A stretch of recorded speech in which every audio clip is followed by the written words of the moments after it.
Hello,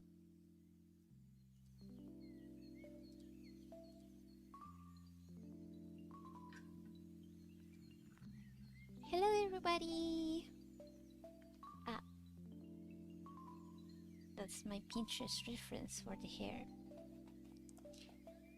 How is everybody doing? Hello, Stardust. It's been a while. The music is a little bit too loud for me. Wait, just for me. I think.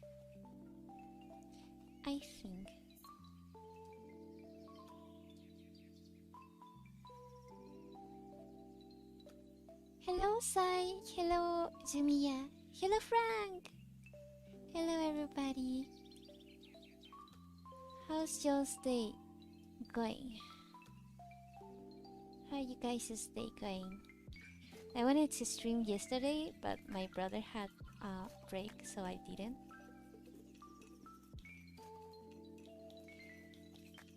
So yeah, we are drawing the cameos, the Patreon cameos. So after I'm done with the cameos, there's still one available. So I'm not gonna finish it. I'm just gonna draw the cameos that I have, and if there isn't like any. Oh, I didn't check the comments. If there isn't any new ones, then I'm just gonna draw whatever. So yeah, just gonna do the line art for it, and then we're gonna do flat colors. It's funny because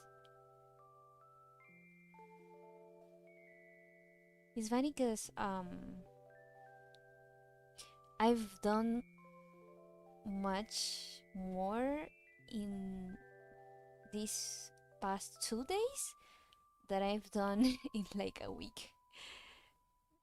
Cause page two was I took so long to. Hello, Angie. Sorry, cause I read the hey just in the moment that Navi said, "Hey, listen."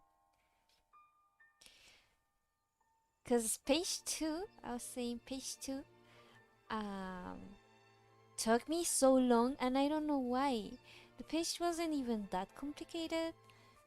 It was just awfully painful to draw. Like when you don't want to draw something, so you delay it and you delay it and you delay it. So yeah, it was awfully painful to draw. Maybe that's why it took so long. Yeah, I don't understand why. The page isn't even that long. Well, it does have a lot of text. But it doesn't have like that much detail or stuff. It's just things that it's boring to draw, like a book and the details of the book. It's funny because I wanted to put a specific page. I did put a specific page in the book that I drew of a book that I wanted to show. But then I thought maybe I could put a different one where more parts of both pages have more meaning rather than just a phrase in one page. So I changed it, and then I didn't like it, and I chose a different one. So I changed the pages like 3 times, and that took me a lot of unnecessary time. That's just me. Small details that most people won't see. Me playing Animal Crossing New Horizon while also watching my stream. This mood. I've been playing Animal Crossing this past few days because I could sell turnips the past 2 weeks, I think, or 3 weeks. No, the past 2 weeks, I think it is. Um, so I have money to make like remodelations and stuff. Uh, so I mean changing like the layout of my island. Not the layout, but like the vacation, the location of the houses. I'm just playing some games with my friend, and he keeps killing me. It's been over an hour. I hate that feeling. I just hate that feeling. In those kind of games, I'm really competitive. No, no, in games like Naruto or Mario Kart, I'm kind of competitive, but in Smash, uh, I'm really bad, so I cannot even be competitive in that. You ever play Animal Crossing too? This is Animal Crossing Day. I should play Animal Crossing one of these days. Like I said, I was changing uh, the location of several houses. Like I've said in past streams, the thing about the location of my island, like my villagers, is that when I started playing, I don't know why I didn't consider that I wouldn't have enough space to put stuff later on. So I just gave a lot of space for each house, like a lot of space. Um, because I wanted them to feel like they had their own space, like their own unique space, like their own unique zone. Uh, but I didn't think about making it uh to look like a village, to look like uh, uh, a place where you have neighbors and stuff. Yeah, being considerate. Uh, and now I have to change all of them. And it's funny because I did change Eric Holmes's first. It was the location that I liked the least for him. The least for him. I mean, I liked it at the beginning, but then when I started adding more things, because he was my third neighbor, um, then I didn't like it anymore because it was pretty inconvenient and it didn't let me like do more things. And I spread out the stores and stuff in several locations. They are near, but not near enough. So, for example, the clothing locations or the Nook store, they are all separate and far from the main. What was the name of the building that Team Nook Tom Nook is in? I don't remember, but the main location, the main camp, the where Isabel is. So so so I forgot the keyboard. Well, we forgot the keyboard today. Too lazy to go for it. Um, so it's really far from there. And what I started noticing once I played the game more is that I see you still don't have Isabel in the game. Yeah, it takes a while to get Isabel. Um, wait, let me save this picture.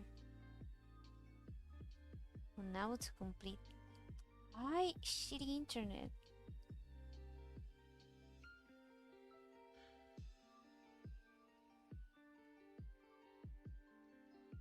Why can't I just download a picture?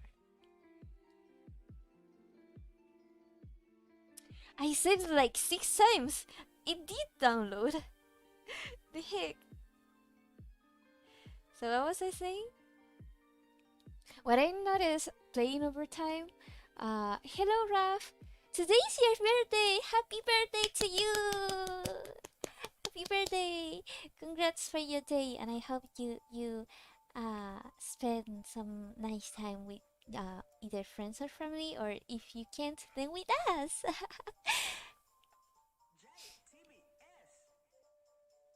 Why are we saying in Spanish? Feliz cumpleaños. We can say it, let's say different languages. So, happy birthday, feliz cumpleaños, 誕生日 omedetou, and 生日快乐, and then 生日快乐.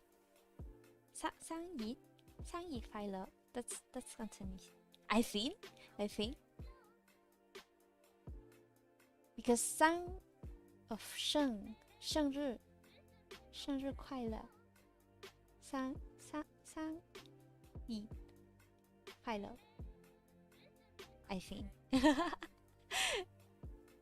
You're trying to practice your Spanish. That's quite nice to practice your Spanish. You can do it with me. Hello, Bean. Feliz Navidad. I think it's a little bit too late for that.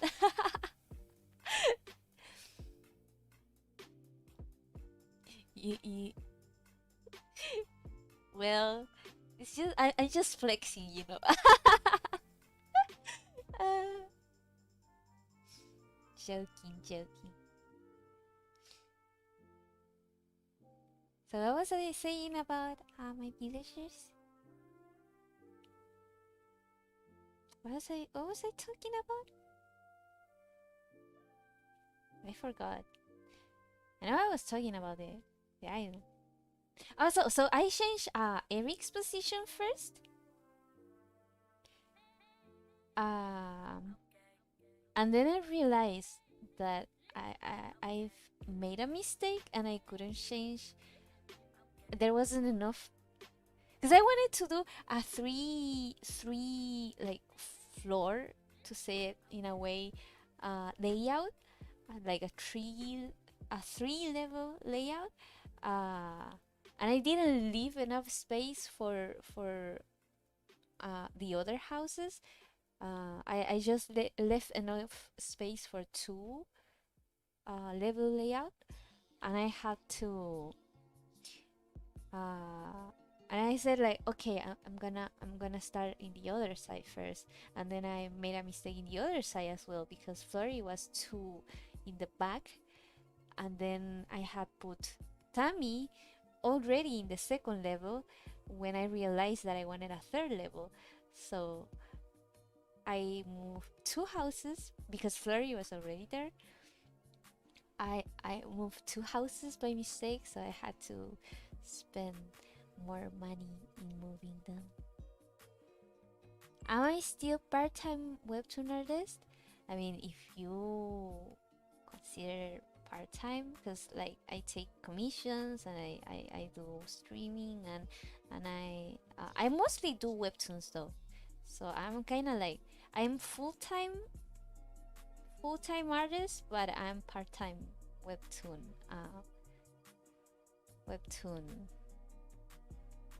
creator. So yeah, I can become full-time once I get featured, I guess.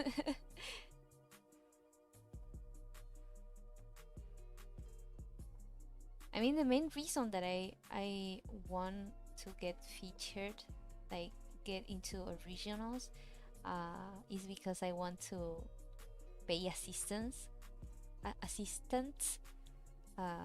so I can draw faster and I can make more episodes and I can get over with the story fast. Not that I wanted to get over with it, just because I don't like it, more like because I want to finish the story, because there's a lot of exciting things that happen later on.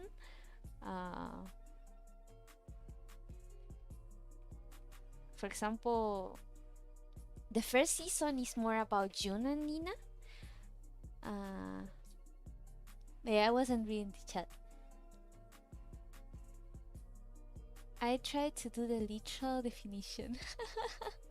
But anniversary is like, you wrote it like anniversary, isn't it? Are you still? Oh no, I did read that. Am I cute? Thank you. that type of bird is Haku. I've been wanting to try to make a pun. He's a budgie. I'm actually confused why your webtoon is still isn't featured. Like, come on, webtoon, you're slacking. You flatter me.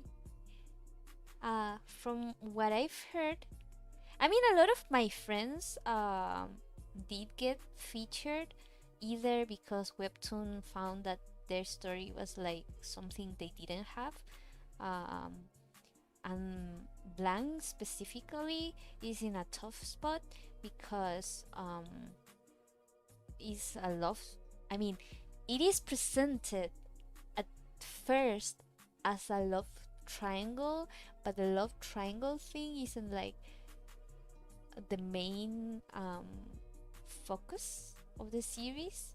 Um, and you know, I don't even know if it's a triangle anymore. so so the thing is because Webtoon already has a lot of those. For example, back then, now I think it's uh, on a break. I Love You and Siren's Lament that recently finished. They were both like presented as love triangles, even if the focus wasn't that much on it. Well, yeah, it was at first. Um, so what I've heard is that what Webtoon does is that they pick things that in the moment they don't have, and generally they have a lot of romance. So it is harder for a romance series to get picked on. Plus, mine isn't like even the most popular one. So, and this year, but no, my mistake. Last year, there was a chance for me to become featured in the sense that there was this canvas contest where the ones that had more readers could be nominated, and then people could vote. I think I'm not sure, but the thing is, like, they announced it when I was in the middle of a mental break. And even if I wanted to come back, I just couldn't make episodes because of uh how I was at that time. And of course, when I came back, the the the time period for uh the readers to read had already passed. I mean, I was making episodes when the time period already had passed. So yeah. So I think if I had been working at that time and posting, I may had have a chance. For little as it is, I may have had it. Not saying that I would surely have won, because some of my friends were there too, and they are talented too, and their stories are great. And actually, one of them did win.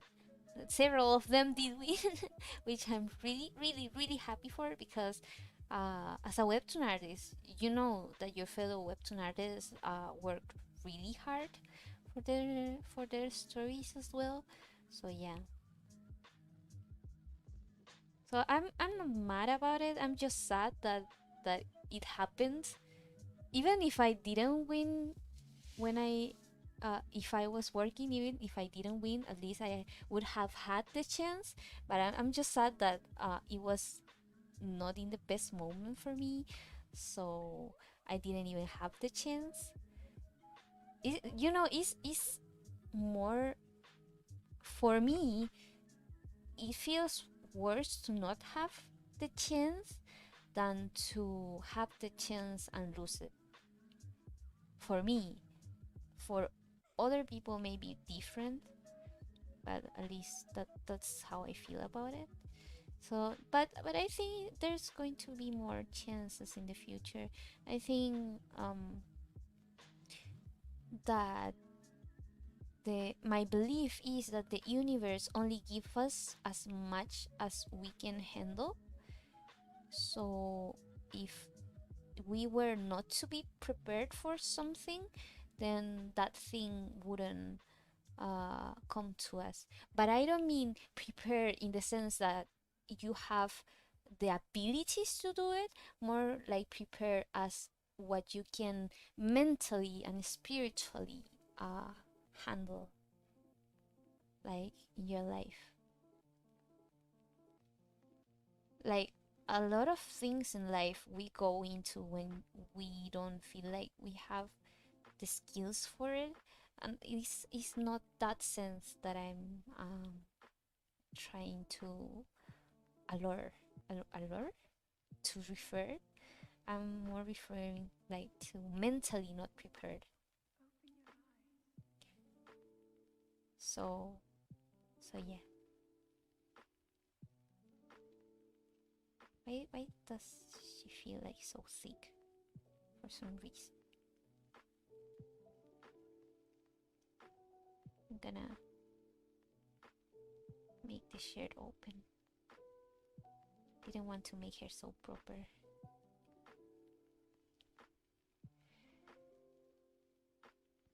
Will the other people in the band get side stories? Yeah, everyone is important. Maybe like the less um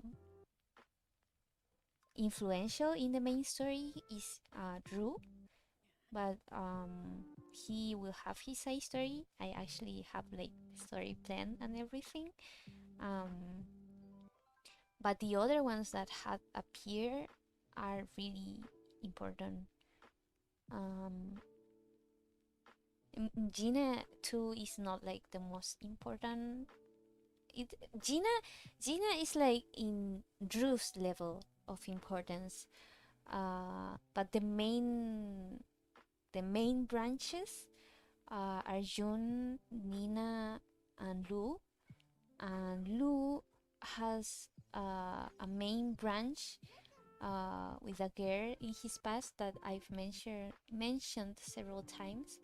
Um, and and of course, Lu's past is related to Drew's and related to Jay, especially with Jay.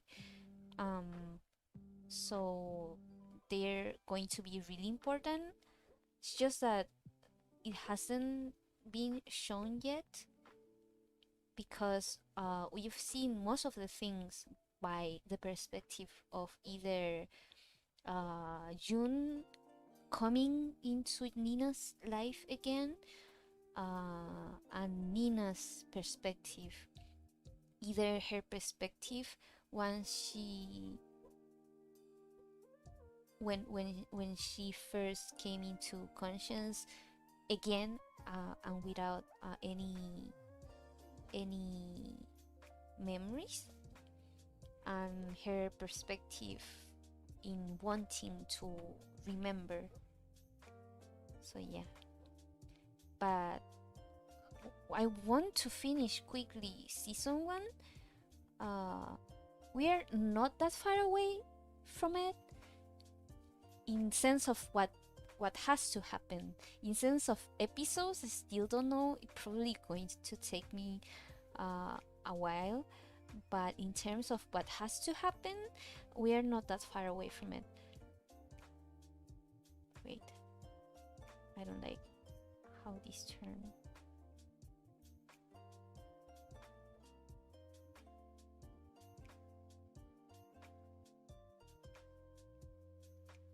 But like I said, the first season is more focused on June and Nina's past.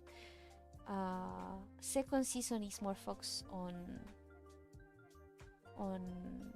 Luz and Lucas. Lucas. I mean Luca and Agnes, in the sense that Lucas's Luca past, like Lucas past. The pass of Luca.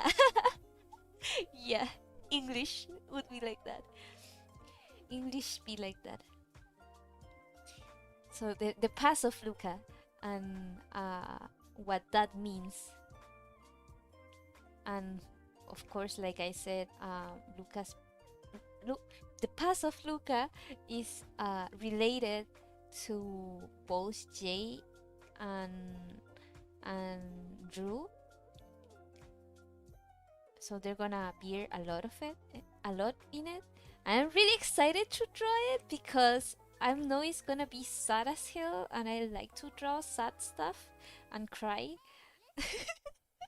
and make people cry. Uh, but the ending of season one is going to be this depressing as hell. I can tell you that. Not gonna tell you why, not gonna tell you what happened, but I can assure you that it's going to be really sad. Um, and then in season two, we're gonna explore both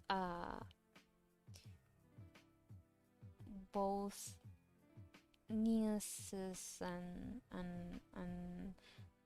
Lou's past. Lou referring to Luke. So the first half of, I mean, it's not going to be like separated in half. It's going to be intertwined, but like mainly the first half is going to be Luca and his past, and then the second half would be more focused on uh, Nina's past again, but in a different way. In a different way related to the ending of season one. So yeah, a lot of spoilers, but it's not spoilers at the same time. It's just like the outline. Hello, Jean. Is it Jean or is it Jan? I always forget. Uh, Wait. Side story in the sense like they get their own little background story. Yeah, yeah. They all have importance in it. Yeah, actually started reading it when it first came out. Oh, it makes me feel so happy when people when I encounter like first time like the OG readers of Blank. Because back then I didn't feel my work was deserving of people reading it, and yet people found it and liked it and encouraged me to keep going. So I'm really grateful for the support I've received first. Because now I can be a little more confident, but back then I was not confident at all. I didn't know where this was going. I didn't know if I would have a chance to earn money from making webtoons or stuff. So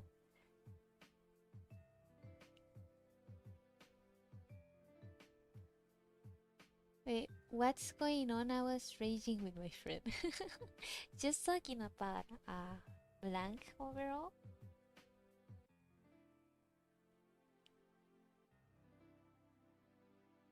You just cried to a webtoon that ended? Which one? I love crying for like in webtoons and stories.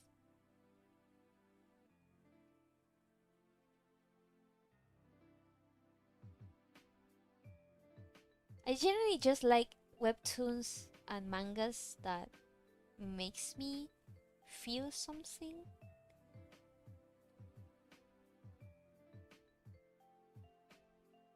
I'm getting hungry for some reason. It's not even that late. Oh no, it's inevitable when you see me crying at my phone for the end of season one. I don't talk to me. Well, if you cry, please let me know because I love knowing that people can feel something with my stories. Um, because for me, a story um has like accomplished something when it makes the reader feel something. I don't want to just make stories for the sake of making stories. I want to make people feel things. So yeah. Hey, listen. I'm really bad at drawing girls with boobs.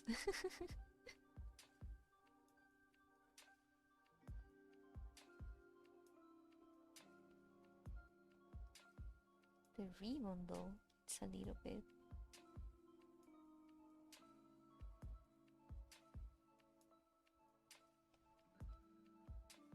I shouldn't spend so much time in these. I just hate the perfectionist out of me.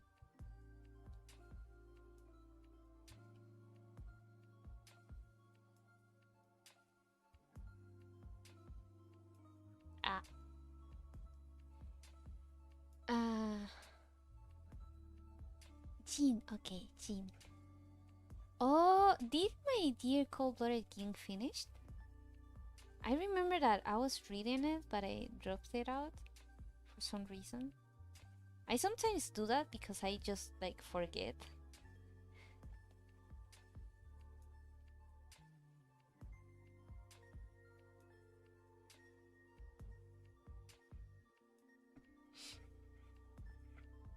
I really love the story so much that I reread it before you sleep. What story?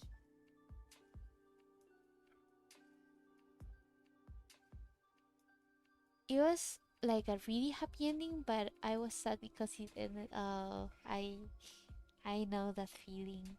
Don't you guys just have this depression post like when you finish a movie or when you finish a series like a webtoon or a manga that you've been reading for a long time, or a series you've been watching for a long time, or just a movie that you really enjoy, and then when it finishes, when it ends, you feel like a void in your heart, like what is what am I going to do with my life now? Something like that. Uh, what's Haku's breed? I said he's a budgie, budgie guard, budgie, budgie in short.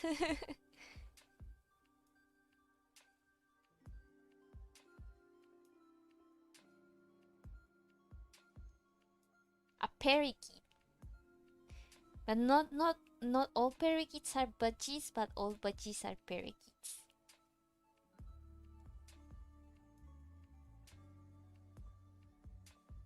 Been trying to teach Haku how to say, "I'm Haku, I'm a parakeet," but he doesn't like to copy what I say. He likes to copy what like other sounds and videos and other budgies and other people, but not me. But he has copied me in the past like twice. He learned from me. No, like I did teach him how to make the beep song, the beat sound. It's like beep beep beep, but I didn't make it out like because I like watching Kiwi the parakeet, so Kiwi always does the beep beep beep. So I did teach Haku how to say beep beep beep. He does it sometimes. What else? I did teach him how to say good bird and cute baby bird. Um, but I didn't like teach him on purpose. Like he learned because it's what I say the most to him. Um, he did learn, but now forgot. I mean, I don't know if he forgot he rarely does it nowadays, but he used to say a lot, "What you doing?" Because I say to him a lot, "What you doing?" Um, and then what I've been trying to teach him the most is to say "I love you." Since I have him, he has only said it like once, only once. Like, he randomly one day said, "I love you," and I was like, "Ah, he loves me!" But just once. He didn't say it ever again. Makes me so sad. But one day he was like so randomly like talking and stuff, and suddenly he said, "I love you," and I was so surprised that he hasn't said ever again, ever since. He hasn't said again ever since, which makes me sad. But other things like "Hey Siri," uh, he learned from Kiwi the parakeet. Actually, when I left him with a friend, because I had to go in a family vacation, um, that I, by the way, didn't enjoy it all. I mean, I didn't enjoy most of it because of my lady days.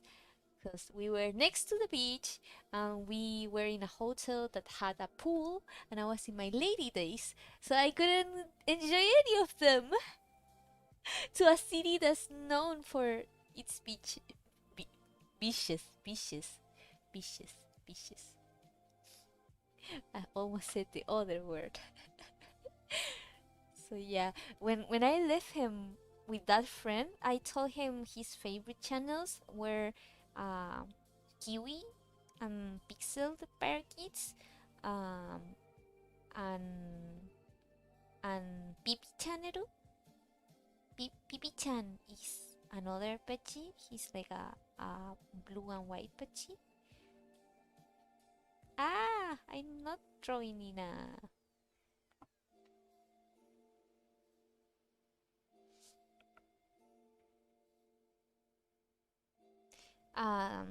I told him to show Haku those videos from time to time, since since I'm not going to be there and I don't want him to be too bored or feel too lonely. So and when he's with people he doesn't know, he's generally very quiet. But when you put his favorite things, for example, I know that his favorites are those two channels, and his favorite music, from what I know, is Linkin Park and BTS for some reason. He actually at the beginning he liked more BTS than myself, which is funny. So when he hears like his favorites, he will be more likely to chirp and to chatter and to sing, and he has fun when he does that. So yeah. So I did tell him, please play Kiwi and Pipi for him, Pipi Chanero, cause Pipi sounds like the size of a Pipi, but I mean Pipi Chanero the Pachi. Um, and my friends, for some reason, liked Pipi more than Kiwi. So instead of playing both, he mostly played Pipi. Pipi has this thing. Pipi Chan has this uh R2D2 toy. It has this R2D2 toy. Uh, and Pipi likes to do things with that toy, and he does like this R2D2 sound. And my friend played that those videos so much that when two weeks later, or a week later. I think it was a week and something later when I came back. And when Haku came back to me, Haku was making R2D2 noises. He never did that in the past, and he was doing R2D2 noises. And I was like my Haku has become an R2D2. So he sometimes does do those noises still, but now it's just like a mixture that you cannot recognize anymore if it's R2D2 or if it's just him.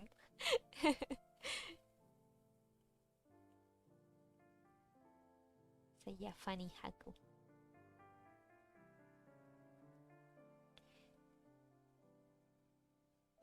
Um,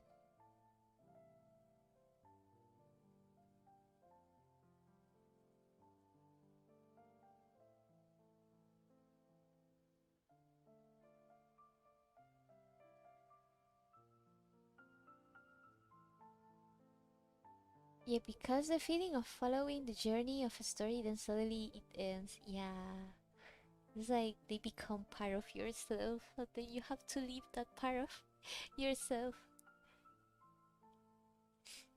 and you get to love the characters and stuff. I finally have found an art style I want to work with, but I gotta practice, so that's cute. That's cool. Hello, Ricardo. Yeah, cause then I remember it's over forever. Yep. Except if the author decides to do like extras. Is it just me or a lot of artists end their stories during December? I don't know. Maybe um it could be. For the series that I was following, a lot of them ended their seasons like in the middle of the year, like in August. And they came back in December, so that was a nice month. Imagine you just be chilling and Haku would be like saying that. It would be so cute, but he wouldn't do that. Have you heard about the broke ornithologist? His budgie thinks kills were horrible? Huh? What do you mean? Hello, rock and roll. Oh, from Brazil! That's so cool! I've been in Brazil before. Uh, where was I? In Iguazu? Do you just keep saying over and over again so they can learn, or is it like hard, like training a dog? Cause my dog, I've heard of people that try to teach it as training, but for me and for the people that I follow, that have budgies, they say that it's just like they repeat it a lot of times. Um, for the things that Haku learns from me is because it's the thing that I say most to him. Um, from what I heard from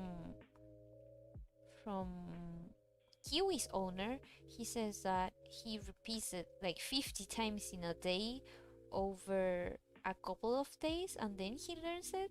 I sadly don't have the patience or the consistency because not that I don't want to, it's just that I forget. Um, Also, not all budgies learn to talk, so I feel really blessed that Haku has the ability, although it's not always a blessing, because sometimes he will hear a really annoying sound and he will learn it, and it's annoying as hell. But luckily for me, it hasn't happened that much. Uh, and one of the times was actually really funny. For example, one that was really annoying that I hated and that luckily he forgot because I stopped playing the game because of that. It was when I was playing Mystic Messenger. And I don't know if you guys have played Mystic Messenger, but when you click on certain things, for example, on the menu, um, it sounds like a really sharp sound, like teet. And I was playing a lot of Mystic Messenger back then, and Haku for some reason liked that sound, and he would like randomly do this really sharp, loud sound, like the game, beep, like that, and it would be so annoying, and it would hurt my ears. Luckily, he forgot once, like several months after I stopped playing the game. I even tried to play the game in mute so he would forget fast, and then I just stopped playing. And another sound that he learned was really fun because the time that I got Haku, I didn't use Facebook anymore. But then, like 2 years ago, I think, 2018, yeah, no, it was 3 years. No, no, no, it was 2019. It was 2 years ago. My mom asked me to put some Facebook ads, and to handle like our Facebook page because her business had changed locations. So I did that for her, and I had to constantly be checking the page and stuff. So when you know that sound of Facebook when you load something, like when you scroll down, and you're on top and you want to load more things, like new things, and it sounds like this sound, like pick up, something like that, like pick up. um he loved that sound, like he loved it. He still knows it till this day, and I haven't used Facebook in a long time, uh because I checked Facebook constantly in those days because I had to.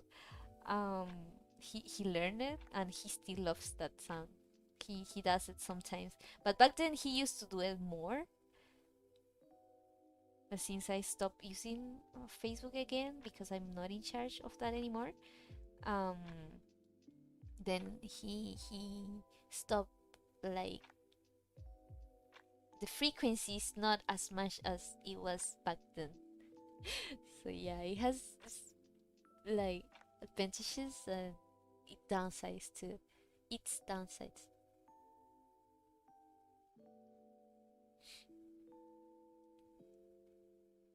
We love BTS. BTS stands. Yep, we stand BTS. Like they ended their stories in December. Oh, really? Oh, maybe it's not the ones that I read. But Siren's Lament did end in December, didn't it? And Freaking Romance did it end in December as well. I don't remember. Was it in December? Was it November? Or was it in January? The months have passed like so juggled in. I wouldn't say fast, but it feels like the same. Hello, Ayer. It is how you would train anything through repetition and reward. It's not necessarily reward. Uh, you can teach them by reward, but you never know if your parrot would do it. Um, because for example, Haku doesn't like to do things that, like, doesn't like to say things that I want him to say. He says whatever he wants. So for me, repetition and reward wouldn't work, but a lot of repetition, that does work because they repeat the sounds that they like or that they find like curious or fun. So yeah, a lot of times you cannot choose. They just learn whatever they want. Of course, it depends on the bird. But for other things, because Haku does know several tricks, he knows how to say hello. Not saying it. He knows how to wave hello with his feet, with his footsie. He knows how to turn around, step up. Um, he knows how to say yes. He knows how to ring the bell. Uh, I did teach him how to pass through the tunnel in my hands, but he doesn't like it, so he did it like a couple of times and then he didn't like it anymore. Um, what else? Oh, and he now is learning recall, but he does it only when he wants to. So, but now he's learning how to do recall in like larger distances because he knew how to do it before, but once I got too far, he would stop, and now he's learning to get farther and farther. Because he can fly, but the thing's like, it's his personality. He just sometimes doesn't do like things that he finds troublesome, which is funny.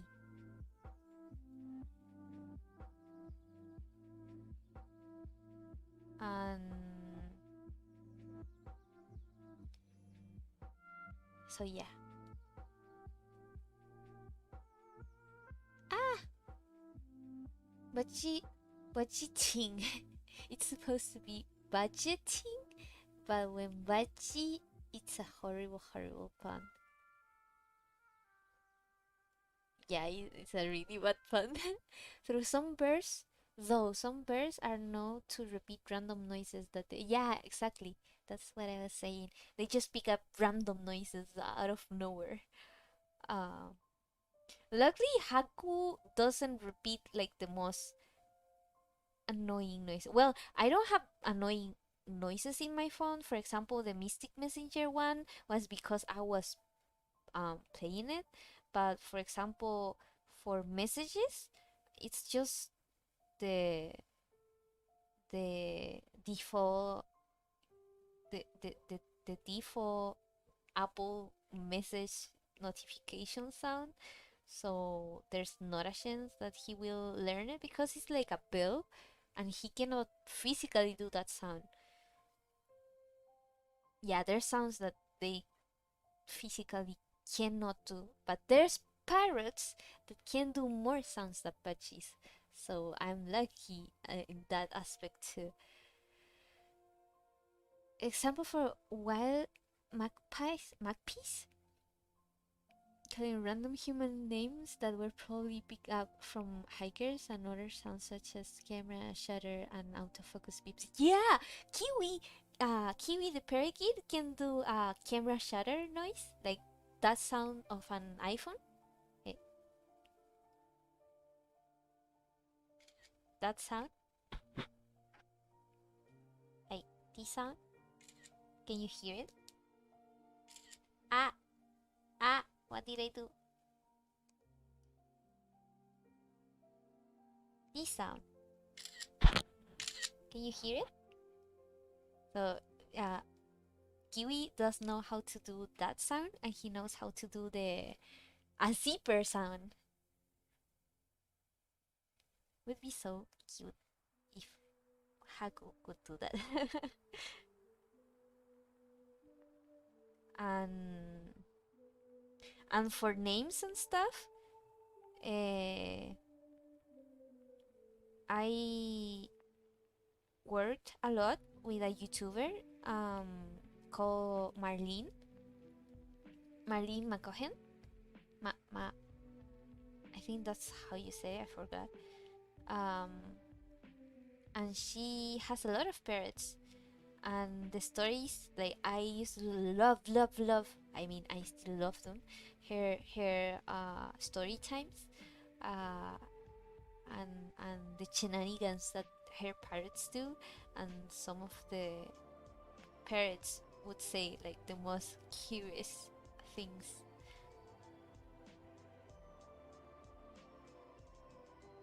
and like say things like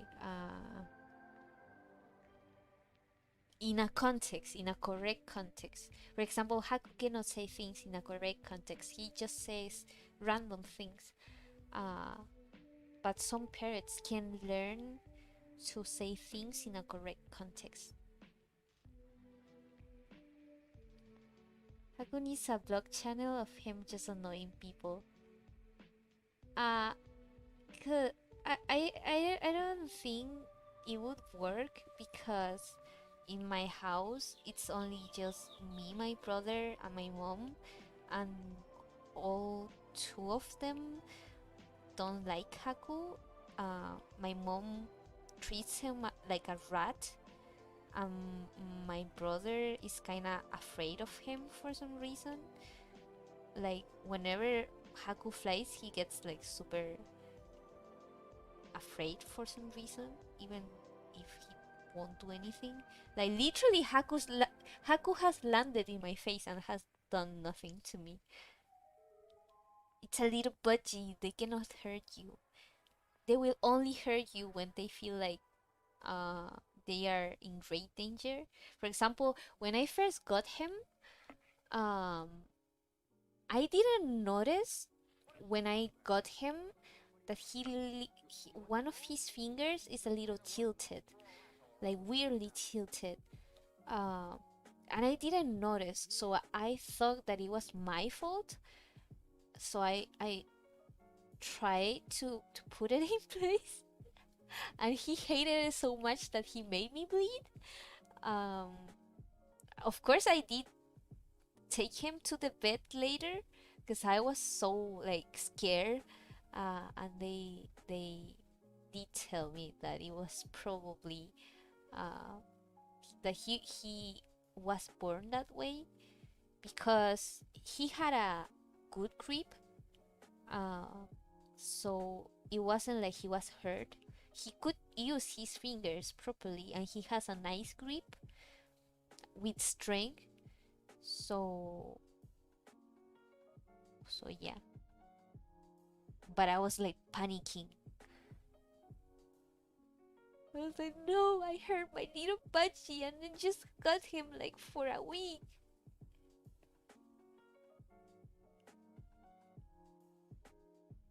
Hello, chicken! I didn't see you, sorry. But I would surely get him an ASMR channel just for Haku. Uh, once I get a nice mic for ASMR, I'm gonna do it. Happy 1 year of anniversary from quarantine. I don't think it has been 1 year yet. It's been definitely it's been more than a year from the virus. Although they call it a pandemic just in March, which should have been called a pandemic in January or late December. But probably in January. In January, we already had all the conditions for it to be a pandemic. But instead, we got it in March, and they kept saying to everyone, "Oh, just keep traveling. We cannot let the economy fall just because of a virus." Fuckers.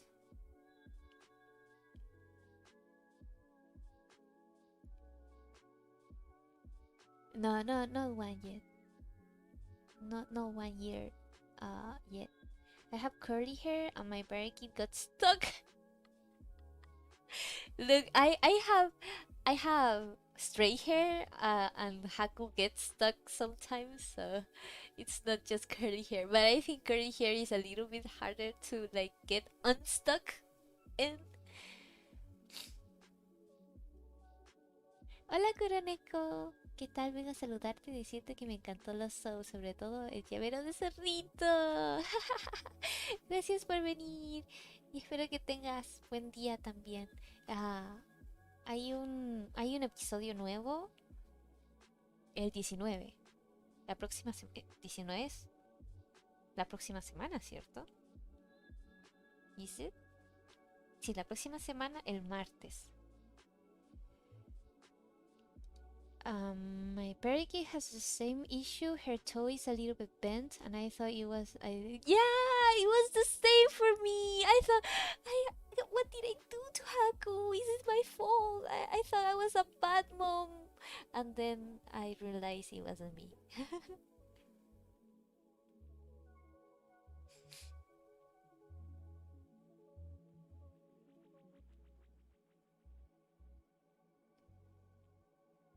Is it the chat slow for me? I think no. It's just that I'm rambling. I'm talking, so I have to finish what I'm saying, and then I look at the chat, so I go back, so that I don't miss any messages.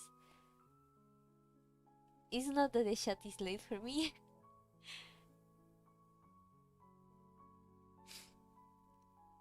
Yeah, too easy to notice. 3 minutes to get him unstuck. Yeah, sometimes they're born that way. Probably like if they're not born that way, then it's like a defect that they have. Uh, like they get hurt when they are babies. So maybe. Hello, Midori. Of as a grill with straight. A grill? A grill with a girl with straight hair. It's a pain in the butt, but fuck, I've always got a seaweed needle stuck in my hair. Oh my god. How? How? Um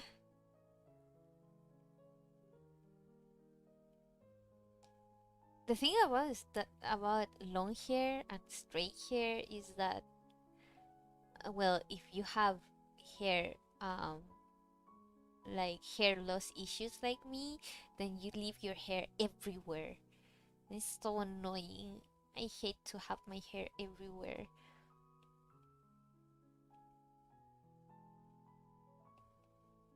And it's funny because sometimes I just don't notice it because uh I usually don't use contacts or glasses when I'm inside my home except when I'm streaming because I cannot see the screen because my brother's screen is really like it's huge.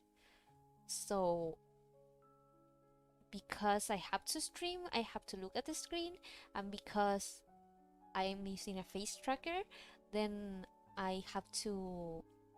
It's it's sometimes it's hard to use glasses with it, especially when you're looking down. For example, if I'm just playing video games, I'm just looking at the screen in front of me, then it's easier. But when I'm looking down, for example, now that I'm drawing, uh, it is a little bit harder to detect, especially the brows that go kind of crazy. I haven't tried with this face tracker though, but with face rig it didn't work at all. Like I was mad all the time.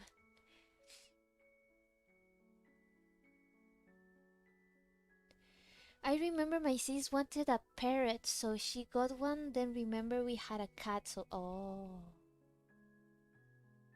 I can tell you a funny story. I did mention it once before. Okay, let's leave it at that and just do um flat colors. I'm gonna finish it later. Because this is easier to do flat colors and talk at the same time, so but let's make all the lines as reference. Okay.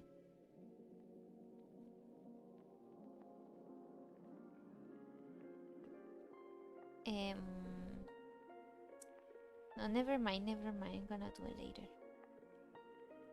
Then let's set it as reference, then liner light, and then we start painting. Yeah, I'm gonna tell you a funny story. I used to have two dogs.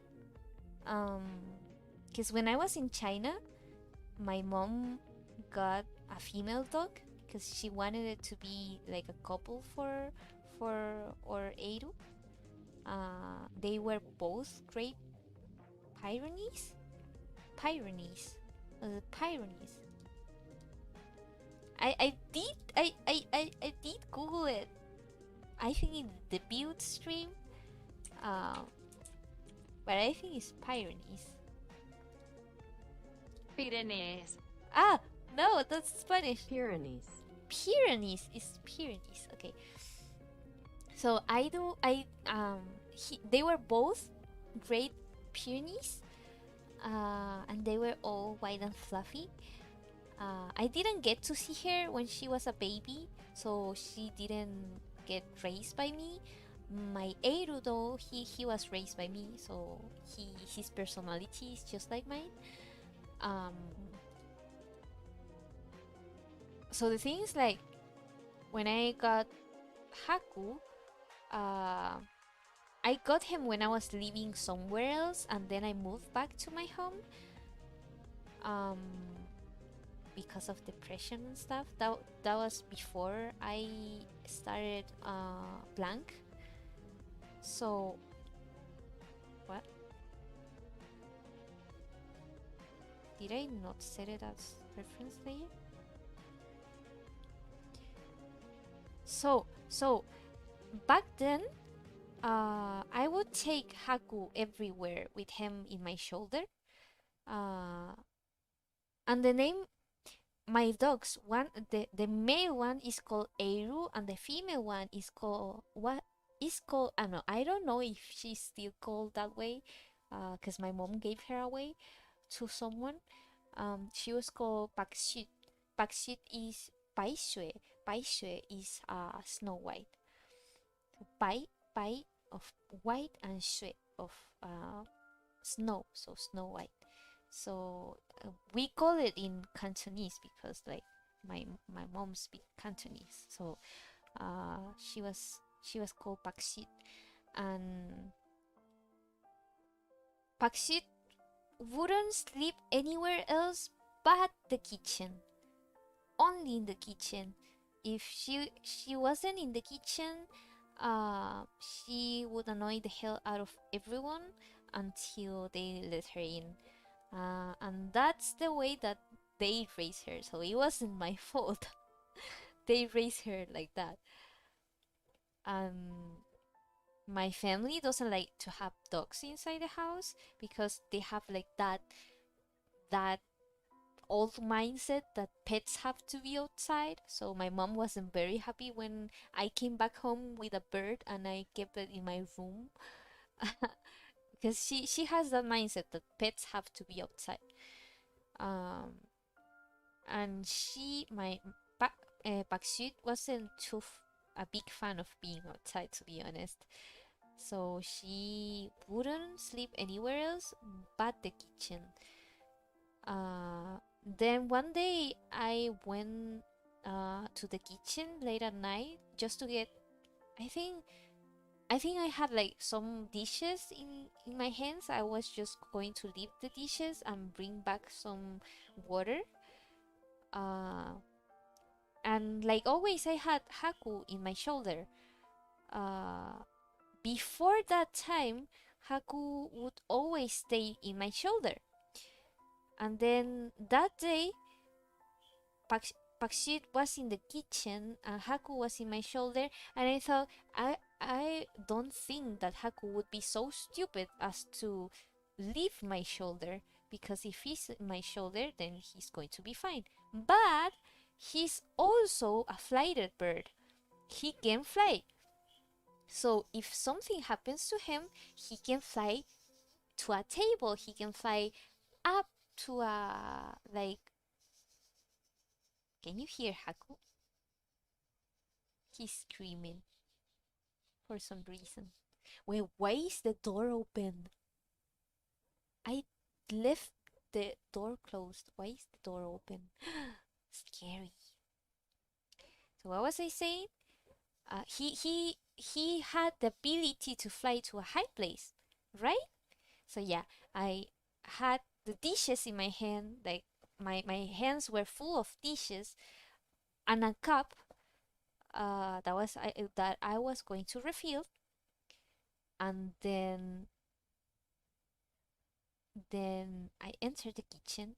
Bakshit was there, and I don't know why, but Haku freaked out, and he, instead of flying to somewhere safe like a table or uh, on top of the vanity or on top of the fridge, instead of doing that, he flew to the floor right in front of Bakshit. And Bakshit, because she is not a very considerate, like kind dog, she was like she was a playful dog. Uh, she ran to Haku and grabbed him with her mouth. In that moment, like my whole world stopped. I thought Haku had died. I literally thought Haku had died in that moment. Like my whole world started spinning and I was in shock. And those few seconds, like those one like that 1 second felt like a whole minute. That 1 second felt like a whole minute. And I just quickly threw the dishes that I had in my hand and ran to Pakshit, and you could only see his tail out. Like only his tail was sticking out. The rest of his body was inside Pakshit's mouth. If you look for a Great Pyrenees, you can see how big they are. They are huge. They are really big. So what went to my mind at that moment was that he had died. And I thought I must at least recover his body. So I tried to open Bakshit's mouth, but she didn't let me. She was holding into Haku with such strength. I had to use all the strength that I had to open her mouth and take Haku out. When I took Haku out, he started moving and he ran away to a corner that Bakshit couldn't reach. So he was alive. He was surprisingly alive.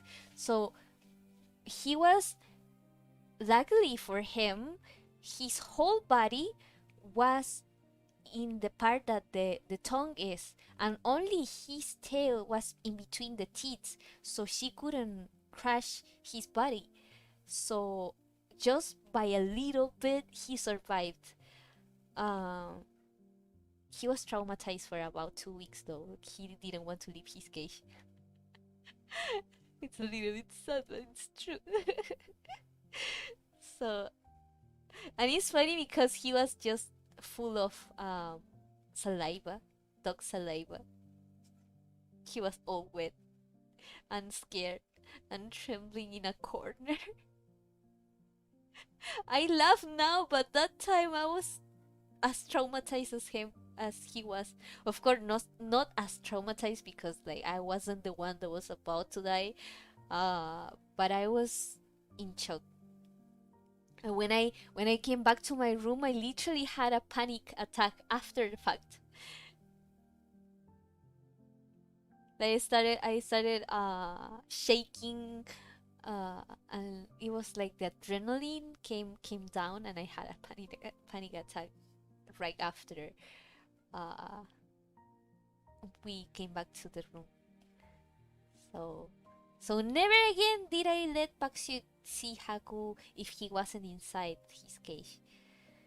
Uh, I I do let Eiru see Haku, but only if Eiru is in a leash and Haku is in a leash. Only if both of them are in a leash, I let him see Haku. Because if they are both in a leash, then I can control the environment, right? But Haku rarely, I rarely put Haku on a leash because he doesn't like his flying suit. He doesn't like it, so I barely put him on one.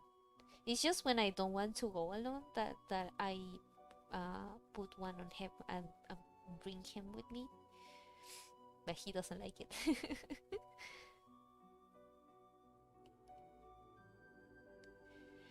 So yeah, that's the story. It's a funny story now, but back then it wasn't.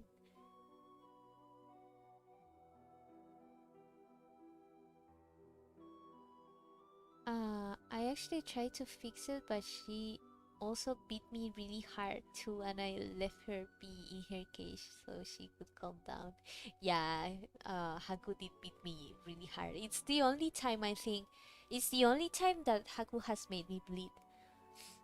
Perdón si no puedo quedarme, estoy estudiando ya que pasado mañana será mi examen de admisión. ¡Oh! Te deseo mucha suerte para tu examen de admisión. I wish you the best of lucks for your college admission exam. Yep. Ah, the chat went all the way down.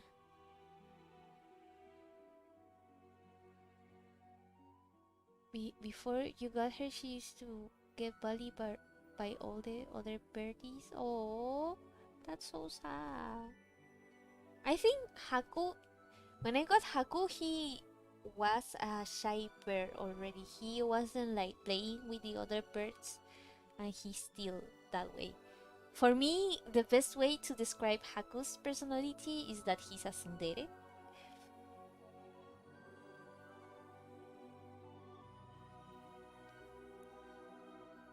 Y estaré esperando ansioso este 19 para poder leer el próximo capítulo. Espero que te guste. I hope you like Loso new episode. Yeah, Loso new episode is coming out the 19th.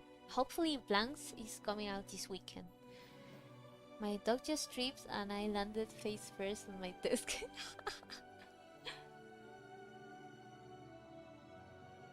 Your dogs are always so funny, Frank. Wait, you fell too? Your nose is bleeding. Please treat your nose. F in the chat for Frank. Sweet mother of all that is holy and unholy that hurt a lot. Sweet Jesus, how do people do that? It freaking hurt and it still does. And please stop bleeding. And while I'm typing, go treat your nose.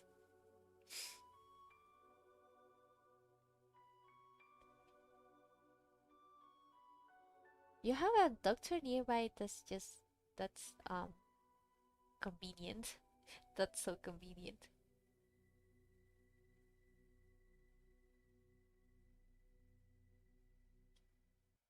I hope you're okay.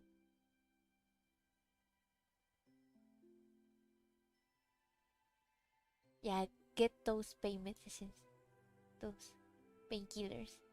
Haku is mad because he's saying that not how the story went. Probably. No, that's how the story went.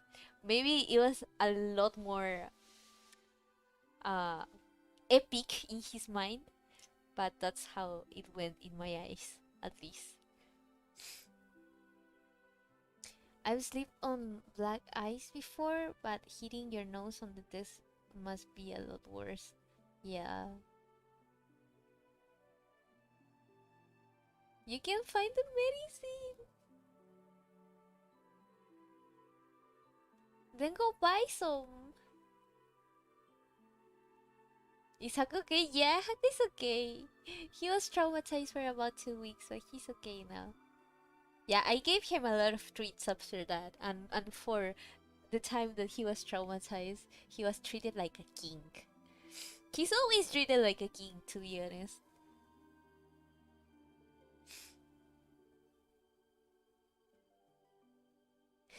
Poor Haku, yeah, I felt so bad for him. You gotta go, chicken. Thanks for coming to the stream. Eat your meals and have fun. Nice and nice, like evening or night or day or uh afternoon, wherever you are. Yeah, Haku almost died by my dog, but uh, luckily I could save him. We could have some Spanish classes. Actually, a friend wants me to teach her Chinese, although my Chinese is not the best, but I could do that too. It's extremely convenient to have him nearby. Like, I for us, it's really hard to go to the doctor. If you go to a public hospital, you have to wait several hours, and if you go to a private clinic, you also have to wait several hours, but a few less hours.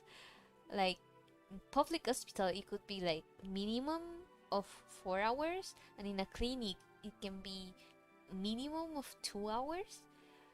Um, and then if you go to a private one, you have to like book book uh, book a day for the doctor to see you. So it's really inconvenient. So no matter what, you have to wait. So yeah, I think it's convenient even if you have to wake him up. 1 or 2 a.m.? I don't think it's 1 or 2 a.m. It's like 9 p.m. for me. Hello, channel. Or channel. Spanish lesson stream. I key for it. We could do that. We could do that one day. But I think I would uh, do Chinese first because my friend wanted me to teach her Chinese. But again, my Chinese is not the best, so it would be like what I know more than what it actually is. For example, today I uh I finally got uh I decided to buy a new keyboard because I cannot use mine. Um, the one that I had troubles with. I The only option that I had for that one was DHL, so I did instruct properly the seller how to chip it. But since I did buy it this time in AliExpress, I wanted to write it in English and Chinese so that there wasn't like any confusion. But like there's words in there like to declare that I didn't know, so it took me about half an hour to write a little short sentence. Wait, let me see what I wrote. And the phrase is not even that complicated, but like I haven't written in Chinese for a long time. So I wrote 我刚刚买了一个键盘. I didn't know how to say keyword, so I did search for that one. So 我刚刚买了一个键盘，用DHL发运的时候，烦起 well, what was I reading? 用 DHL 翻运的时候，烦请申报. I didn't know what 申报 was to declare 运费和总计分别. I didn't know how to say it like separately, so I don't know if it's grammatically correct, but what it means is like when shipping in DHL, please declare shipping price and total price separately.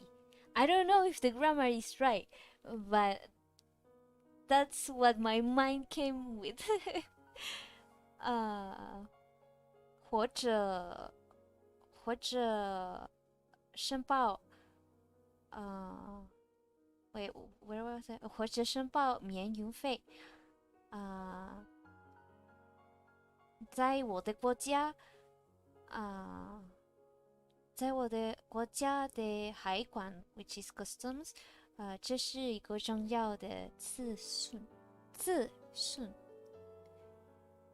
So 我刚刚买了一个键盘，用DHL发运的时候，烦请申报运费和总计分别，或者申报免运费。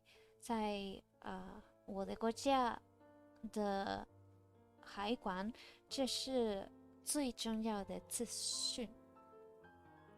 So a lot of words from there I didn't know before. I am not sure if it's grammatically correct, but I wanted to make it like formal. I hope it's understandable. I hope it's understandable for a Chinese. Cause it's like I haven't practiced in a very long time to write more complicated stuff. It's not that complicated, but more than just the basics. More than just the basics. So I spent like half an hour writing that. I forgot to translate it. I meant I just bought a keyboard. When or if shipping, well, what I wrote is when shipping with DHL, please declare shipping fee and total price separately. This information is very important for my country's customs.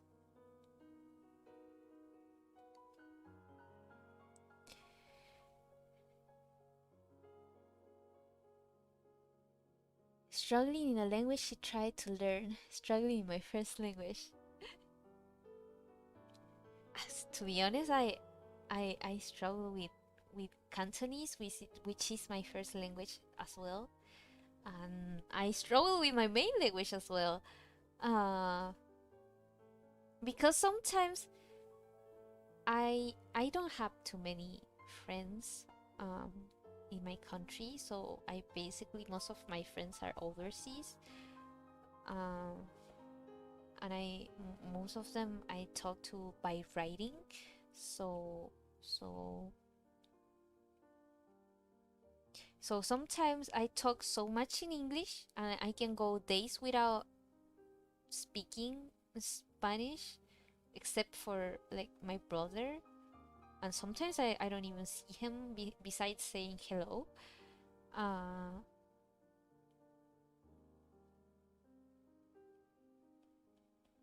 So a lot of times,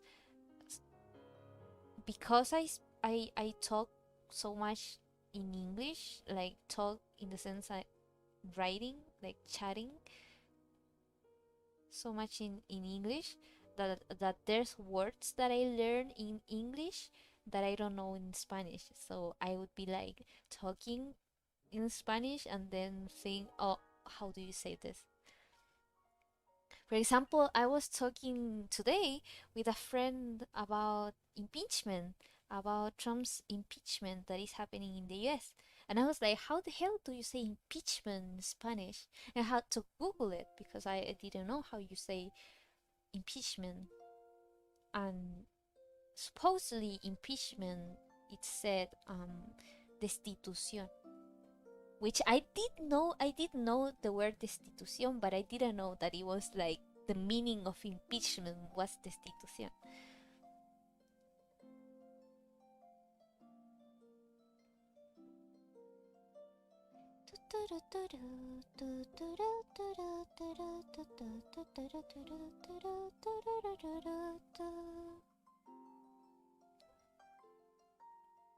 So yeah, I struggle in all the languages that I know.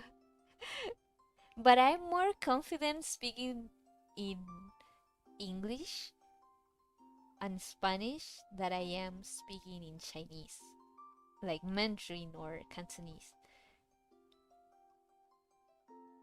At least in Cantonese, I know that I can talk to the people that I know, like my family and the friends of my family, and they will probably understand. Uh, but when speaking in Mandarin, there's a high chance they won't understand. I mean, all the experiences that I have speaking in Mandarin, most of them they do understand what I'm trying to say, but it's most likely because they are guessing from the context more than I me speaking properly. But I can at least like travel alone.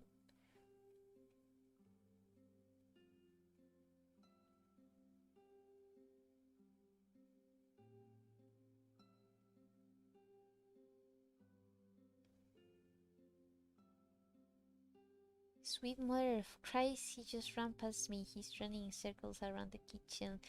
What the hell is wrong with your dogs? The dogs are savages. So yeah, I'm I'm not as confident with my Chinese because I'm really bad at remembering the proper tones. I'm really bad at remember the proper tones. You know, the other day I discovered this Chinese YouTuber. I just VTuber. I just discovered that Nijisanji actually has a Chinese branch because the Korean branch of Nijisanji is called Nijisanji Korea, isn't it? Nijisanji QR Q KR. And Nijisanji Indonesia is just called Nijisanji. Uh, I think it's ID, and Nijisanji Japan is just Nijisanji. But Chinese Nijisanji is actually called what was it called? Virtua Virtua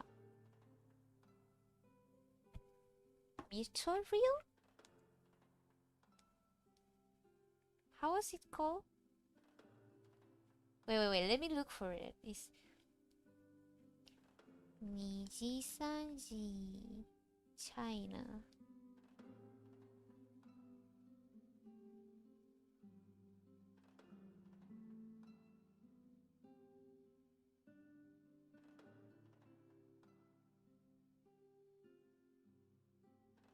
What was it called? Oh, yeah, it's called Virtual Real. Virtual Real. But I've seen it just Virtual Real instead of Virtual Real, so I'm not sure.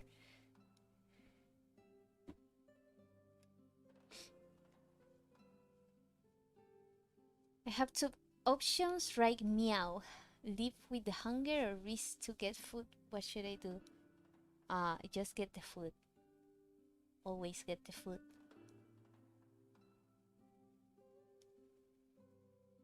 You don't like the dark. To be honest, your life always sounds like a horror movie. um, so I found this VTuber called Asa. The dude is hilarious. Uh, and he was trying to stop saying 就是is like that is, but it has like different uses. Um, it's like when when when in English you say like but it's not the same meaning. For example, for me, I know that I say a lot like when I'm thinking. I generally say like when I'm thinking what to say. And he was all the stream trying to stop saying 就是, and let me say that he failed miserably. And then I became conscious of how much I say like. So now I'm trying to avoid saying like as much that I can. Of course, it doesn't count if I'm saying it right now, mentioning that I want to stop saying it. But dude, it's really hard. How do you say it in English? In Spanish, is you said muletillas, I think. So the habits that you have while talking, I say it like a lot. But I do say the translation of like, which is como in Spanish. I do say it a lot as well. So maybe it translated over. I don't know.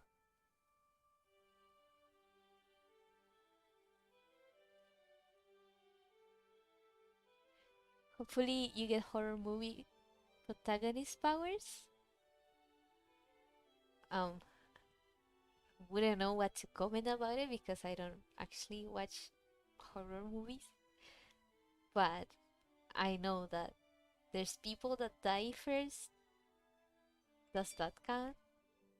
What kind of protagonist?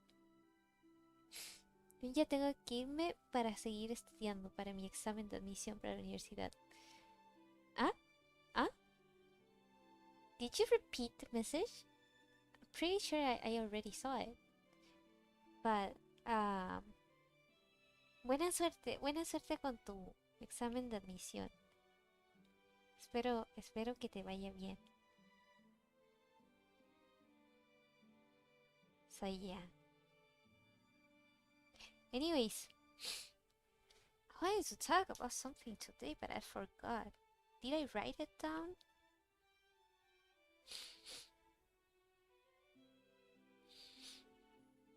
Oh yeah, I was thinking. I had this random thought the other day. Um, what was I? What was I? I was reading a manga. I was reading a manga, and I had this sudden reflection. Nah, it wasn't like that. It was this random thought that because in other countries, when you confess to someone, you confess your feelings to someone, you would say that you like that person and then ask them to go out with you, and then with time, you would tell them that you love them, right? For example, in Japanese, you would generally say, um, you would say daisuki or ski, which it's that you like that person, and then with time and some couples even years, you would say to that person aishiteru, which is I love you. In Spanish, you have me gustas, which is also like daisuki, it's I like you, and then with time you would say te amo, which is I love you. um, and of course it's debatable how long you would spend before saying I love you.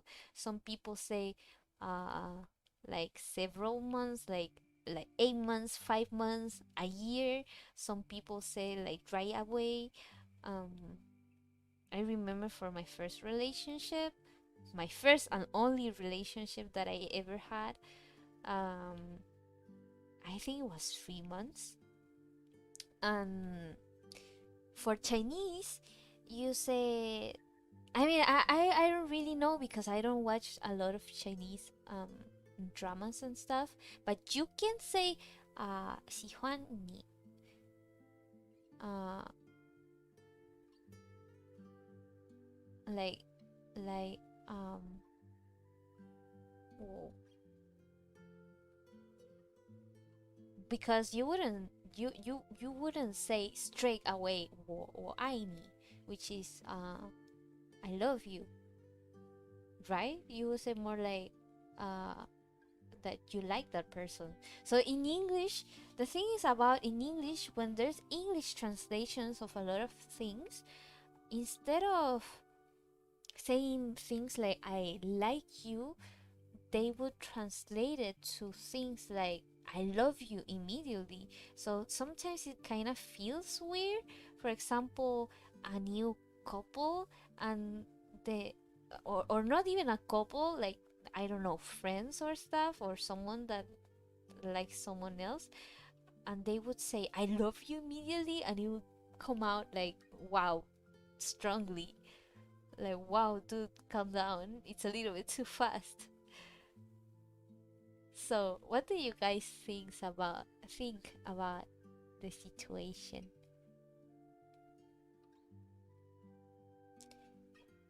Good news is that you got your food. Bad news is your dog made you fall. Again? Dude, be careful. How is it that you fall so often by a little dog? I mean, it's a little dog. My dog is a huge dog. Uh, and not even him makes me fall that way.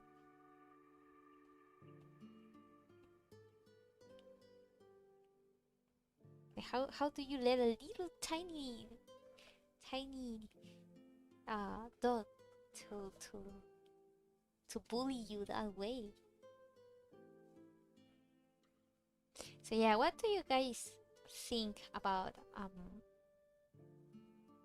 when to say I love you? And if you, for example, if you confess to someone, would you say I love you immediately, or would you say like I like you, or would you say I have feelings for you? But like if you say I have feelings for you, it wouldn't sound as dramatic and romantic as for example in Japanese when you say 大好き.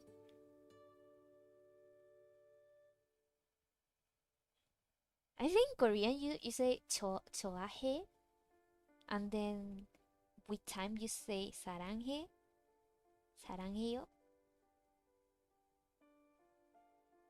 Not sure. Already painted June.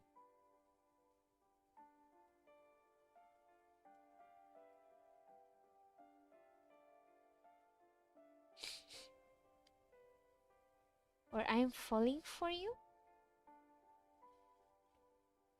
But what if you already fell for that person? Like if it has been like a while, not just a crush, but like I mean it can be a crush, but you've been falling for that person for quite some time. How would it be?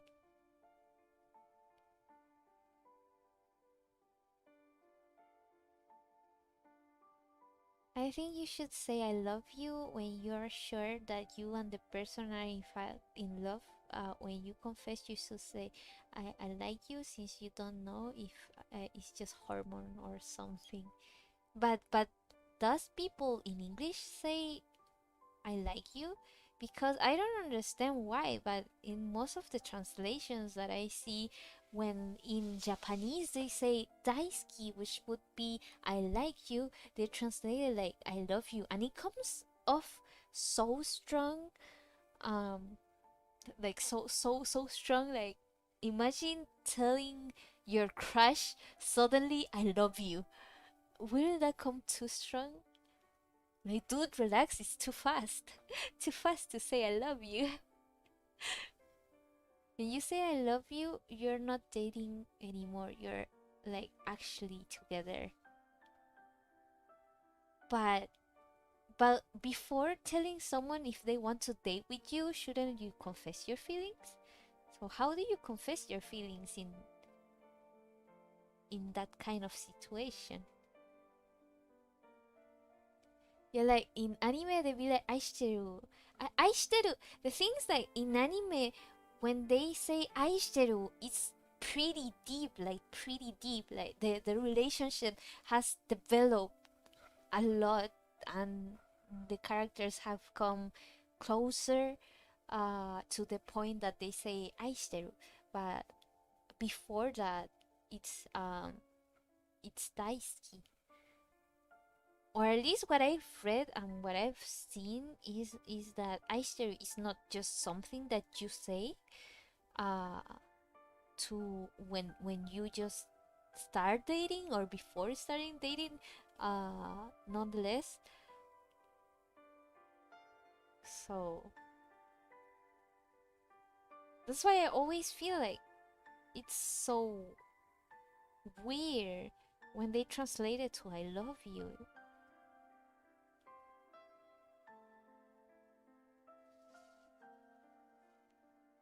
I almost never heard it in anime, especially in recent years. Yeah, in recent years, I haven't heard "aishiteru" at all. But to be honest, in recent years, romance, shoujos and joseis are hard. Like good ones are hard to find. Those that are like remakes and stuff, like the real good ones are really hard to find. The ones that you're going to remember for years and years and would watch for several years. I mostly have seen it like in mangas more than anime. But in anime it's mostly daisuki. Usually it eventually just happens over time. Like they start hanging out a lot and then they just gain feeling and then start dating. But not all relationships are like that though. Yes, there's the kind of relationships where you get to know each other and then develop feelings slowly, but there's also the the situations where you get like have a crush towards someone, and then that crush, like, you you get to confess your feelings to a crush. It happens to, like, I'm saying it because I mean in that perspective, because at least for me, all the people that I've ever liked, uh in a romantic sense, it was never something that developed over time. It was more like I'm the one, I am the kind of person that falls fast. So maybe I'm just too old school. I mean, I'm not too old school in the sense that I wouldn't mind things like kissing in the first date, but old school in the sense of how a relationship starts.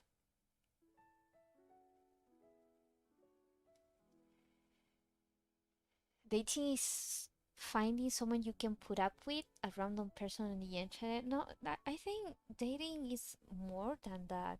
Dating is someone that you can share um your all of yourself with, the bad and the good, and that you feel that, for example for me is imagining someone that you would love to uh, do small things with, or and that you wouldn't get bored no matter how long you talk to, and that you enjoy the time that you spend together.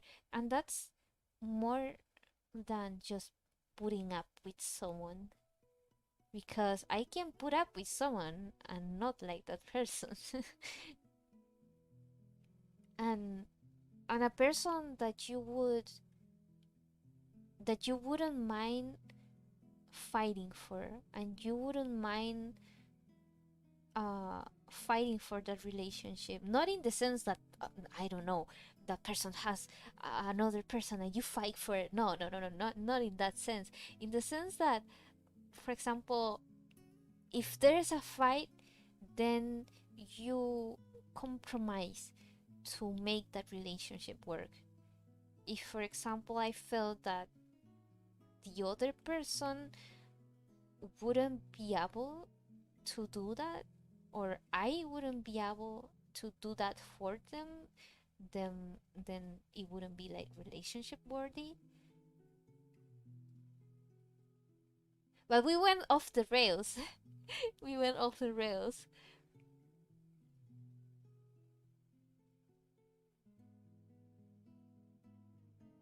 The economic model of anime has changed. Yeah, it has changed a lot, and I don't like it. Yeah, in a downfall of quality. Yeah, I don't like it. Before, anime was made with more heart, and you would get a lot of series that would lead you to remember them for a long time, and it didn't matter if it took 1, 2, 3 seasons, they would make it anyways. Nowadays, like 12 episodes, at most 24, uh, and it's not as satisfying. Even if they adapt like a manga that I like, it doesn't feel like it used to. It at some point it lost heart, and I love stories with heart. Gladly, you still can find a lot of mangas with heart, um, and memorable mangas, but it's harder and harder to find those in anime, which is kind of sad. Anime would be the thing that I loved the most back then, and then with time it just got more and more repetitive.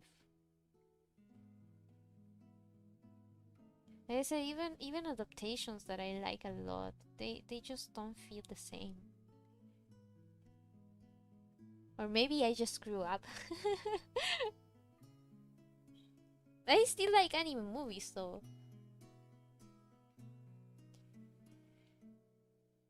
Uh, and then when else you have dated for a while and feel even more comfortable with them, you say I love you. But how do you confess your feelings? In the situation you confess your feelings. Or you could be really good friends with a person for a long time. Yeah, that's the thing. That's the situation in which you develop feelings over time. But what about um when I don't know, you go to a date, uh and then go to more dates, and then decide to date that person, but it isn't soon enough to say I love you. What would you say? Just, would you like to date me? But then wouldn't you say your feelings? And if you say your feelings, how do you say it? You say I like you? So complicated. How do we suddenly go from talking about Haku, then languages lessons, and then romance things? Because I the other day I was thinking about that after I was reading a manga, um, and I wrote it down because I wanted to talk about it. So I did bring the topic up. Anyways, just notice the guitar music in the background while she's saying this because I did, and now it reminds me of a speech, and it's good, god dang amazing. There's nothing amazing with what I say. Wait, with what I said. Anime quality to the least, so it's Haku language lesson. Anime quality. Thinking of webtoons, I even think the webtoon model is a bad form of art. Maybe I just lack the patience, but traditionally you would only publish something after completion. Not really. Mangas, you publish them like while is being produced. Of course, you don't. For example, for me, I don't have buffer episodes, but for mangas you have buffer episodes in case that anything happens, and so that the manga can keep a regular publication. For originals too, you do the same, so the process is basically similar, just that oh dang, what did I do? Did I change the color?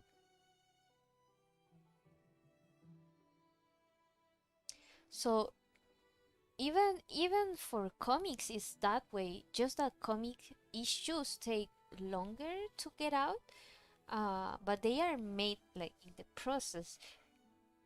The difference between, for example, someone from Canvas like me and someone from originals that had a full-fledged story instead of just like shorter strips, is that they have buffer episodes and they have editors. So you have a certain buffer episodes and you have an editor, and the editor can tell you like this doesn't make sense, this can change a bit, this scene could be conveyed in a different way, thus improving the quality of the storytelling. While someone in Canvas like me, we don't have editors, we just work with ourselves. In manga process is the same. The what you could say that the, the product is quote unquote finished and go with it, could be like one shot productions, or would be like animes that are based in things that are either finished or have a lot of materials to cover. So, but for mangas and stuff, mangas aren't done once they start publishing it. The authors keep working either week to week or month to month to create the episodes. So yeah. So if you don't like the webtoon format because it is not finished, then you could say that you also don't like manga process and you also don't like comic process, the production of it.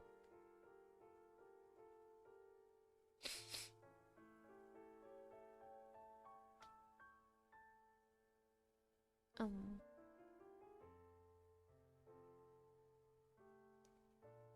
like you both love each other, so you said saying love you is like really strong bond, if that makes, yeah, that's the thing.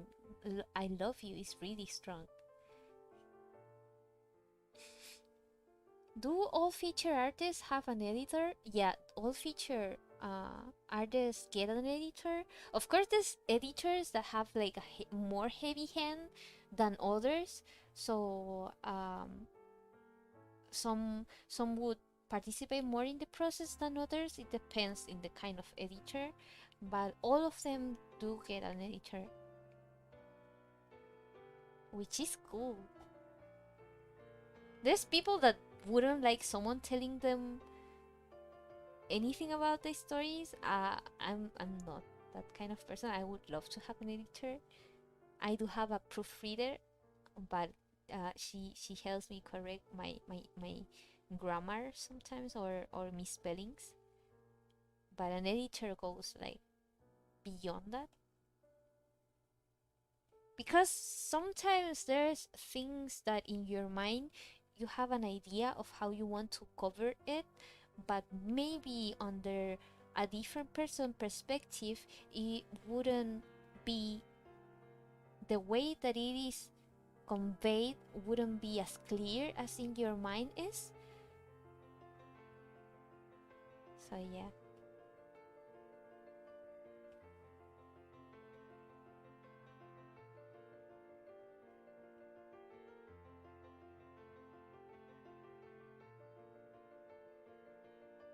I listening to?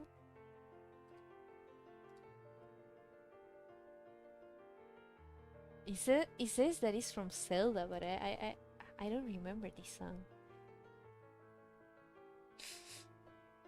Like, I'm sure some of them want to be independent, but you still maintain your own independence, even with an editor. They just like help you guide yourself, and if you don't want to get feedback from an editor, you can still just keep being a canvas author. I know that a lot of and I don't know if a lot, but I know that there's people that reject canvas offers because they can stay more independent, publish when they want, and stuff like that, and do more things besides making comics, or want to have more creative freedom. But an editor, it doesn't mean that they're going to change your whole story. Your story is still going to be yours. It's just an editor can make you improve it to be able to be more open for a wider audience, I guess, and to be like more polished. Oh, dog, my god, it's barking.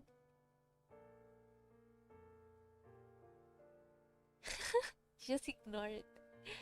Do you pay someone, bro, creating a webtoon? No, you don't pay them. Is because when you become when you become an original or feature author, yeah, when you're a canvas author, you're self-publishing, so you don't have anyone telling you anything.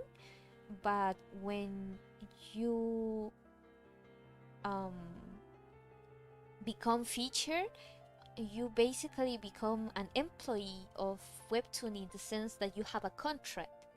So Webtoon provides the editor, and the editor, of course, has is paid by Webtoon. So Webtoon decides how much you earn. Of course, it depends in things like uh, incentive shifts, like viewership and stuff, but you earn a regular payment. Compare if you are self-published, it depends a lot in how many viewers you have, like how many people reach you, especially from the US, because or views are counted by US views, not worldwide views. So even if I have friends that uh, read my comics, it is based in US views.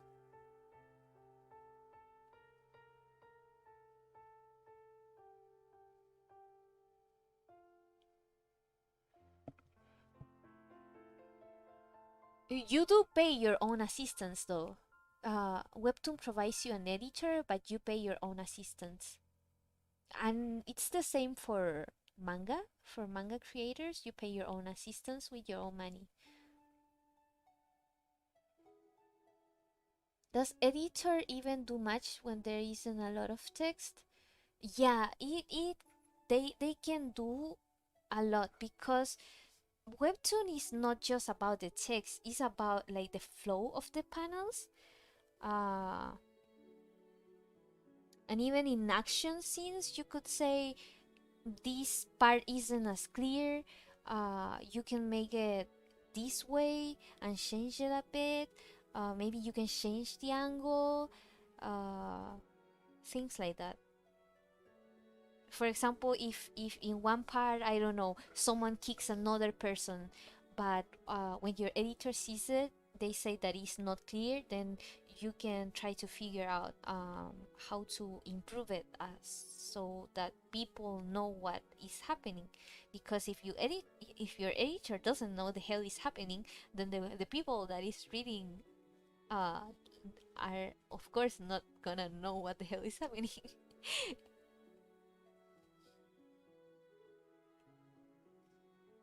So it's not like, of course, not all editors are so involved with the story. Uh, some are just in charge of, uh, for example, proofreading, um, and getting you to follow your schedule and stuff, and remind you that you have a schedule. It depends on the person that you have, and of course in what you need, because some authors even, I mean, some authors, it could be because they themselves have the good sense of it, or they could have a partner like a writer and the other person is the artist. um, then they get feedback between each other, and then the editor wouldn't have so much uh, to do in there. If you don't need to change anything, you don't have to need, you won't be told to change anything. Basically, it's just if you can improve something, they're going to tell you. If it's a good editor. Haku screaming.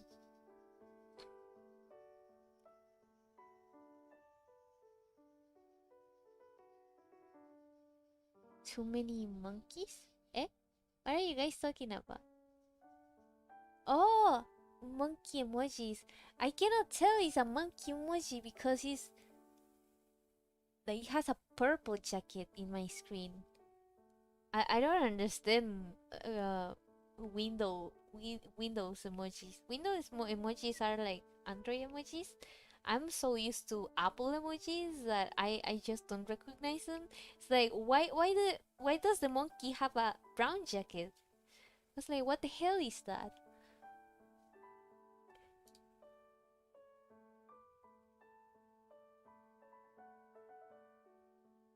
A sci-fi. Why are you putting monkeys? Is it a box in a cat that looks a box? Looks at looks a box, or a cat in a box? It's a cat in a box.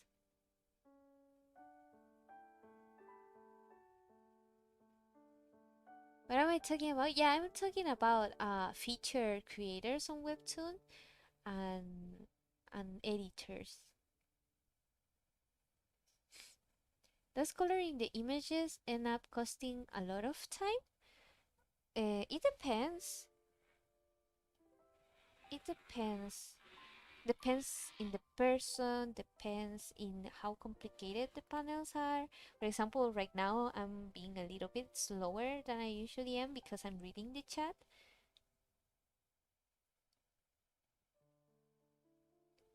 Um, but for example, when you are a feature creator, you can afford to have assistance. Oh, I love this song.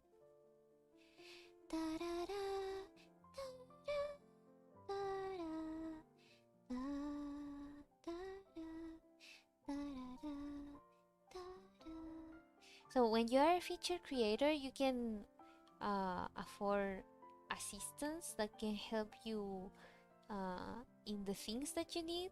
For example, there's people that get coloring assistance, like flat colors. For example, right now I'm doing just the flat colors.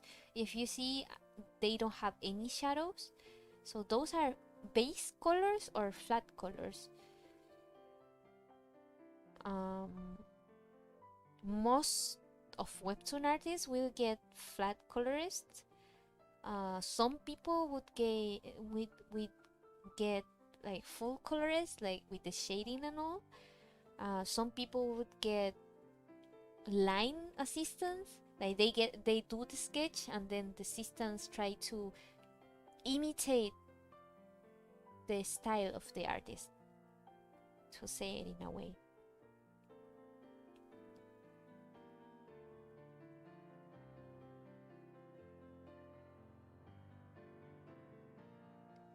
But because a weekly schedule is really it takes a lot of work, and you have to have a minimum of panels too. So most people get assistants,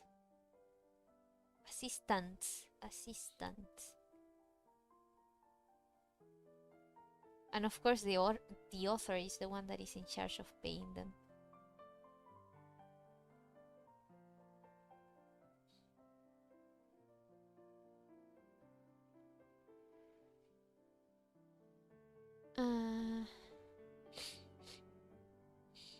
For example, now I have 3 pages left to do the color base, the flat colors too.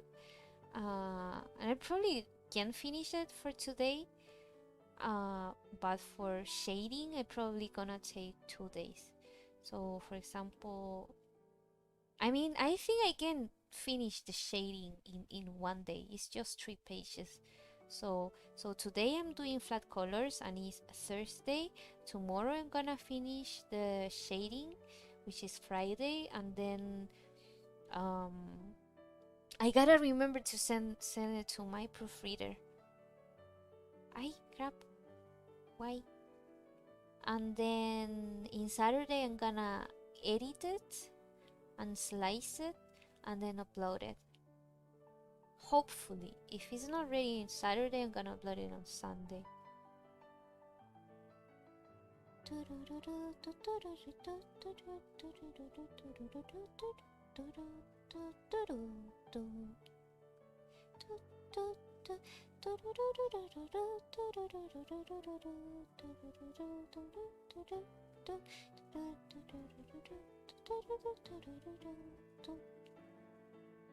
So yeah.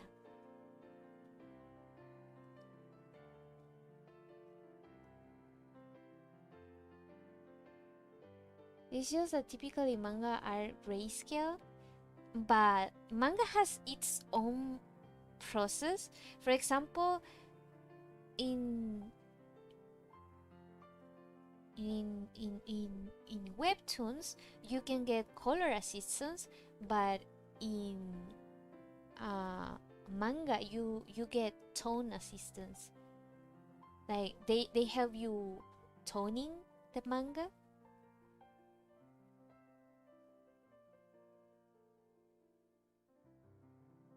And you can get the process, you can make the process faster. For example, in simpler panels or more far away, you can omit certain shadows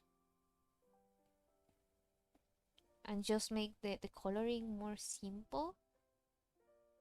Well, they do that as well in manga.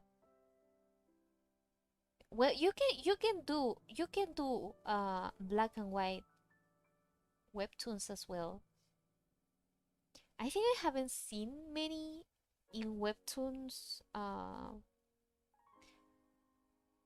webtoons.com, but I have seen some in Legend.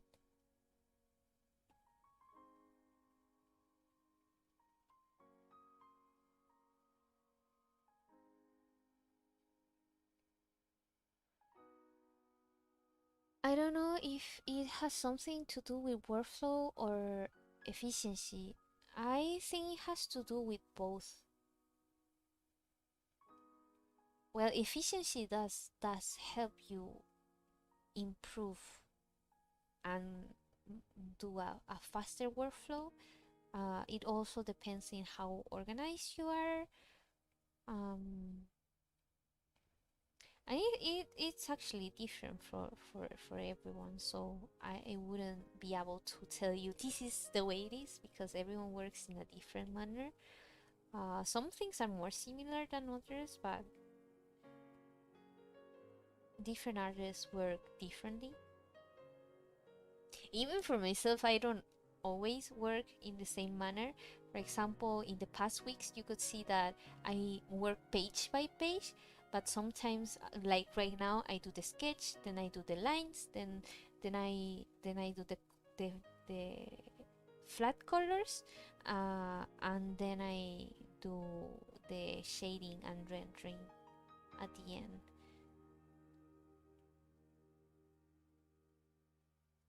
Ah, editors in manga put the dialogues as well, or that's what I've seen in the animes that I've watched.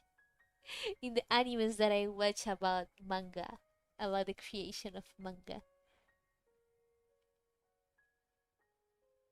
Monkey is an interesting meme. Some Russians call this like a special humor. Really? Coming through with the vocals as you should. What do you mean? I was just humming.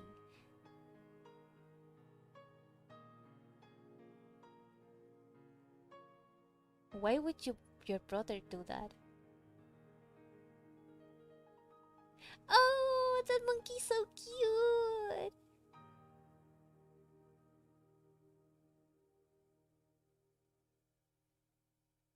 Do you write your script beforehand or do you write as you go? Um, I write. I have a script. I write it in my phone. I generally write 2 to 3 episodes at a time.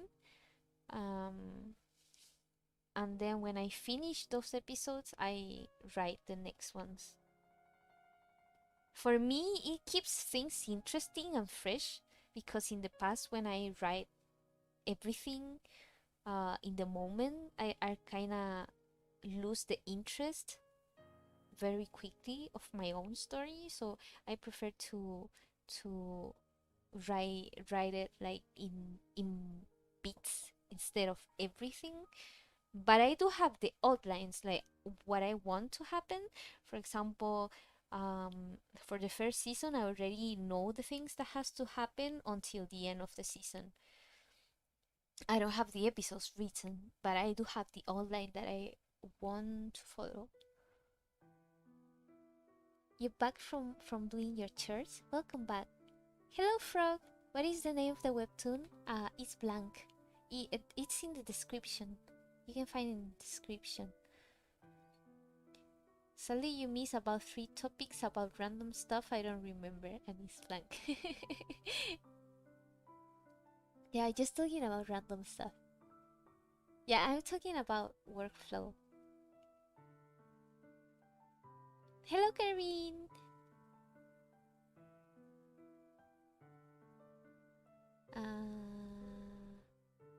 What's brown and bad for your health? Chocolate? Wooden baseball bat. Well, well, you could say that. You could say that. Where can I find that uh not safe for work webtoon? Somehow I can see it on Patreon. It is on Patreon in on top of Patreon. Let me open Patreon to tell you. When you go to my feed, wait. Well, you can. It's really hard to find it in in the post, but you have at the top of the if you're on a phone, if you're on a computer, there's a little like tag on top with all the like categories like hashtags that I use, and you can type not safe for work, or you can type wait, is he's not a good man. You can type that and you can find it. If you're on the phone, you can go to posts, and then you go to the search bar and you type that, or not safe for work, and you're going to find it. Or the same HNAGM episodes, which means he's not a good man. That's the story. The new episode should be coming out between the 25 and the 20 and the 30.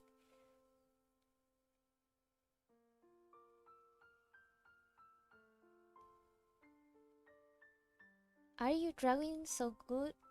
I just wanted to say that. Thank you, Luis. Hello, Dee. How's your day going? Like a Google Doc? What do you mean? A mess up joke? Well, you can say it, but I don't know if it's going to get filtered, and I'm not gonna read it if it's too inappropriate. What is my native language? Is Spanish. I mean, it's my main language. My first language. I mean, my native language would be my first language. Is Cantonese, but I'm not too good at talking and speaking Cantonese. But my main language is Spanish.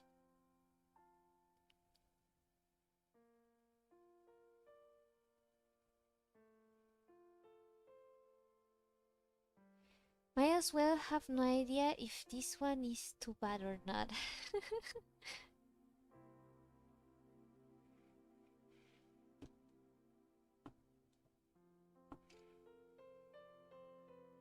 I'm hungry. How long have we been streaming? 2 hours. I think I'm just gonna color this one and go eat something because I'm hungry. It's already 10:30.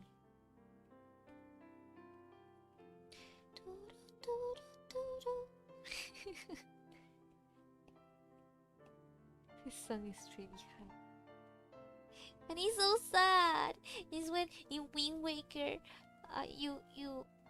they kidnap April. What's her name? April or Ariel? Ariru? I think it was Ariru. Ariel? Ariru? I think. And they kidnap her, and then every time you see her grandma, it's this sad music played. And it's sad as hell.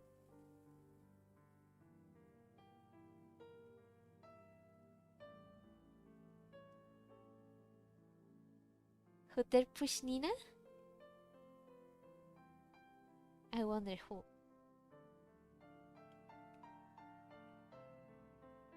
Would it be June? Would it be June?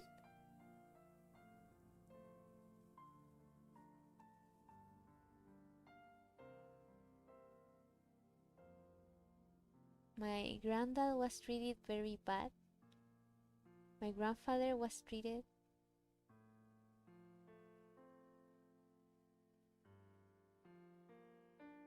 I don't get it. I didn't get the joke. Do you like that? I wonder who it is. Would it be June? Would June do that? What do you think?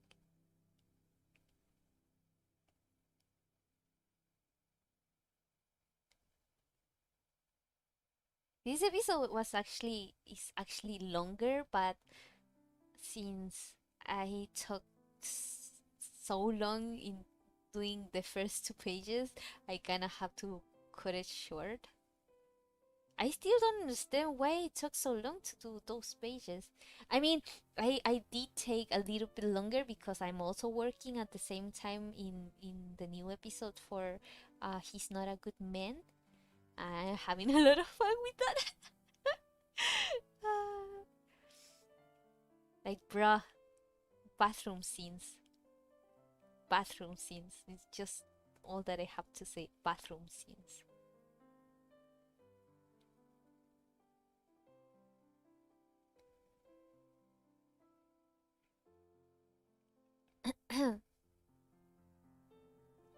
Soup. Bandi? Do you say like Bandi? It's better if you don't explain. Yeah, it may be better. Wait, if it's 10:30 for you, wouldn't the countries in the time zone be Portuguese SA? Not really.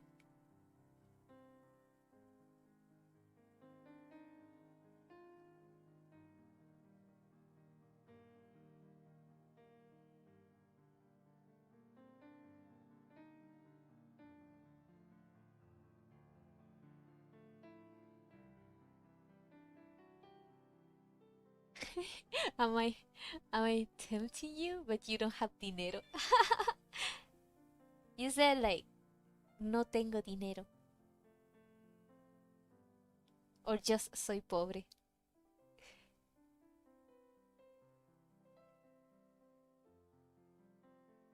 Hey, but aren't you underage? You're not supposed to read it if you're underage. Wink, wink.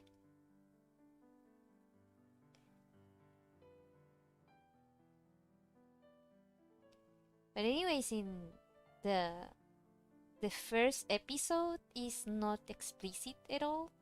It's just like kissing and stuff. It's more in the spicy side more than in the explicit side. In just a little bit of heat. Like when you ask if when they ask you the level of heat that you want your fish pot in, and you say level level level one of heat, that would be the first episode. The second episode, though, dude, I'm enjoying it.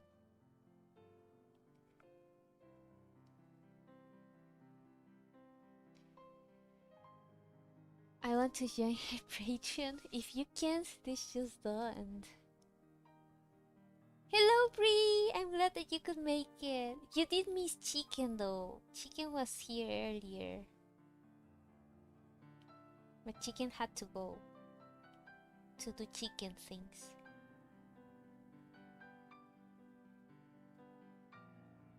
Wait, do you have classes? Isn't it like January? Don't you guys have vacations in January? Or is it because of COVID? Or do you still have classes in January? It's hard for me to tell because where I live, everyone, I don't know if people are in vacation because of how long COVID break was, but generally they would be in vacation in January.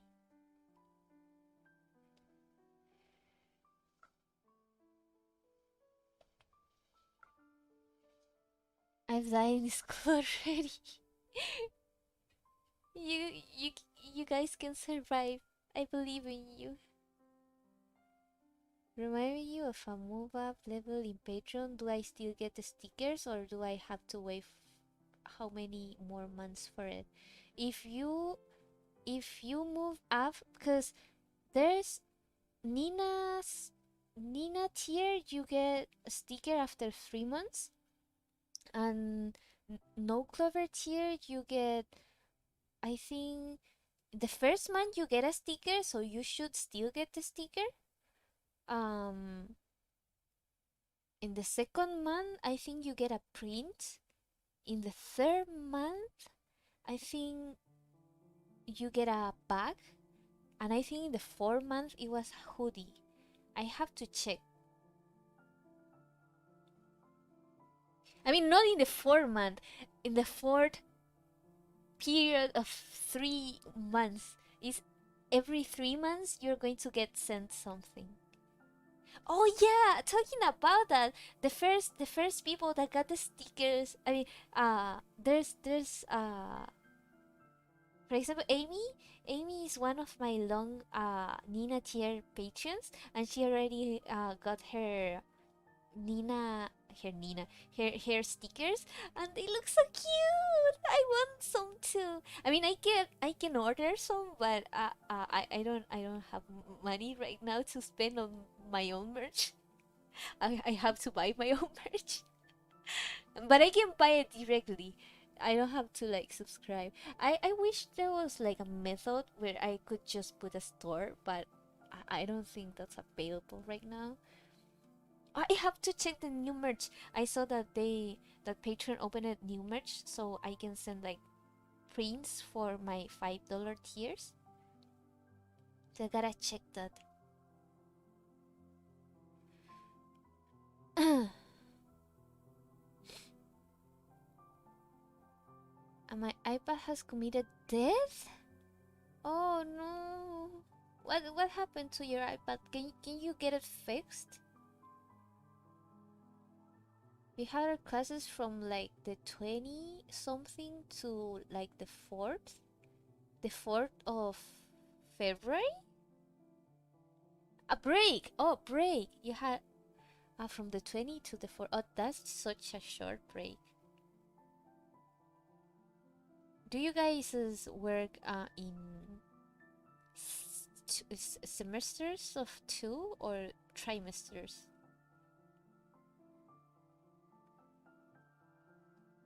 Is he's not a good man for patrons only? Yeah, it's only for patrons from blue tier and above,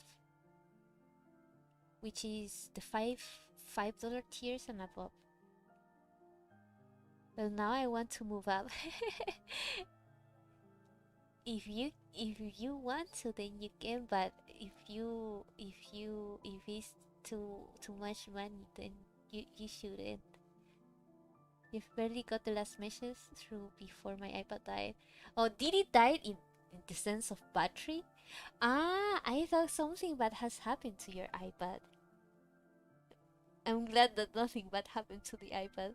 I would literally cry if something happens to my iPad because it's my main tablet. I do have a different tablet, but my computer is too slow, so I just work on my iPad. Not that it's too slow to work with, but it has this weird stutter where sometimes it randomly lags, and I have to close the software that I'm using and open it again, and then it fixes itself. It's really weird. I generally can fix whatever happens to my computer, but I cannot. I haven't found the solution for that. It's really weird. Like it is the first time that that has happened. No, not the first time. It already happened like a long time ago. But since it happened, I haven't found the solution. That's what I mean.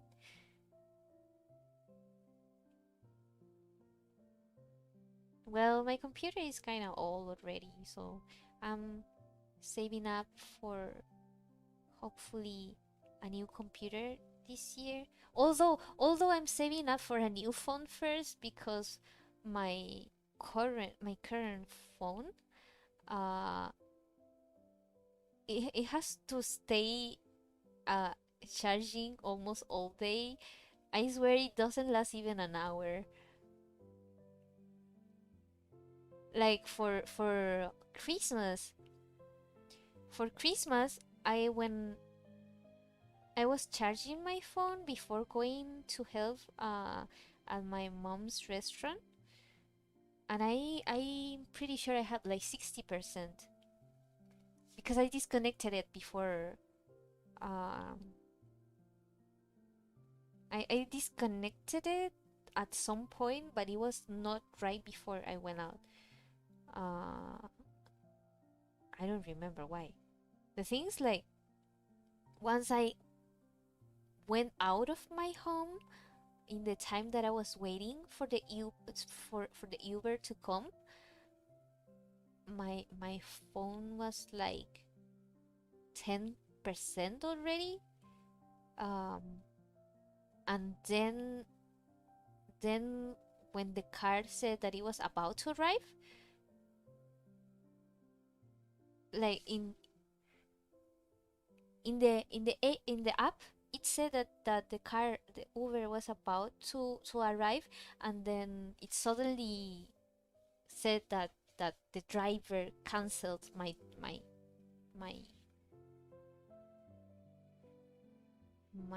my trip.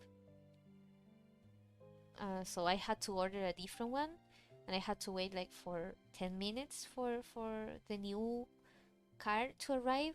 And while I was waiting, my phone died. So I probably exited my home with about 50%, and it died like in 20 minutes. So I want to get a new phone uh, because the battery doesn't last at all, like at all. Well, it's pretty old already. It's an iPhone 6s, so it's pretty old already. It has lasted me a long time though. I probably have it since 2017.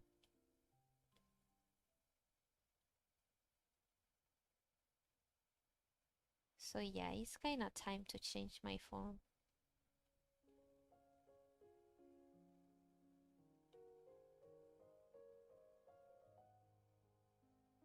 Yes, I I'm I'm clicking my brother's keyboard. I forgot that I didn't bring my own keyboard. It's the habit of clicking a keyboard. Oh, the hell happened in the chat while I was not looking. Uh, I have 4 quarters but 2 semesters. So do you have breaks per quarters?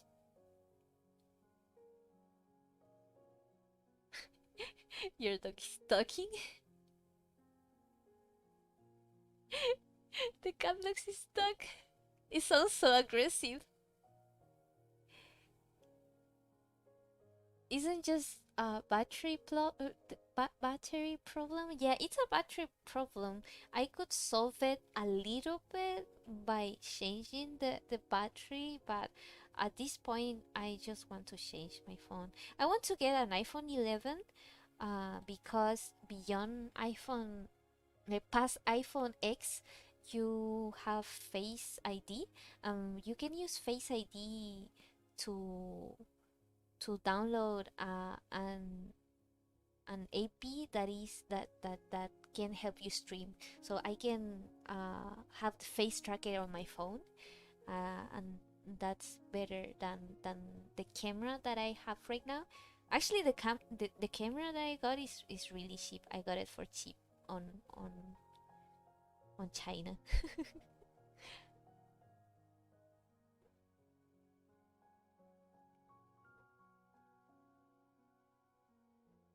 I had a 6 for 2.5 years. For an iPhone 6. How many years has been since I had mine? 2017, 18, 19, 20, and this would be the 5th year. So it's kind of time to change it.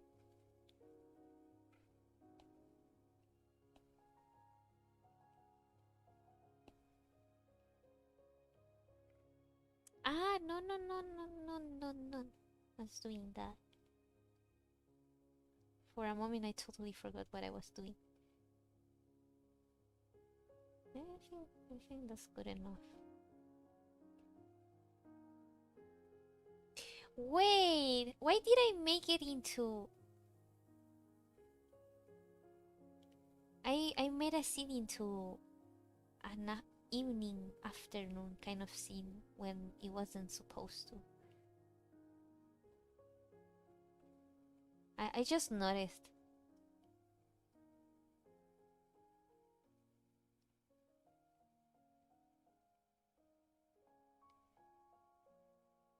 To be honest, iPhones nowadays are becoming mass surveillance tools that cannot be modded to happen. Yeah, that's like a concern that I have been having lately. Uh, with all that has been happening around the world and stuff. Um, but the thing is, like, I don't have Androids, and I know that if you have an Android, because they're still not like functioning Linux phones, um, um, and you can de-Google an Android phone, but you cannot de-Apple an Apple phone. And the things like, compared to an Android that is not de-Google, iPhone has more privacy, but the things like Apple has all your data. Your data is owned by Apple. They don't sell your data, but they own it. So if they're going to be participating in this censorship thing that is happening, I don't feel comfortable getting Apple. But the thing is, like, my computer is a MacBook, my cell phone is an iPhone and my iPad is an iPad. My iPad is an iPad. My iPad is Apple as well. Um, and I love my products. So it's kind of difficult for me to quit. Yeah, I'm gonna leave um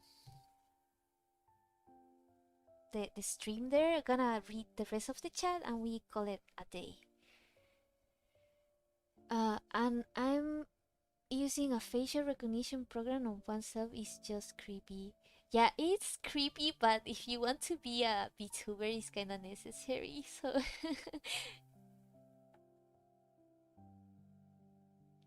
wouldn't even consider a phone that can't be flashed to an open source OS.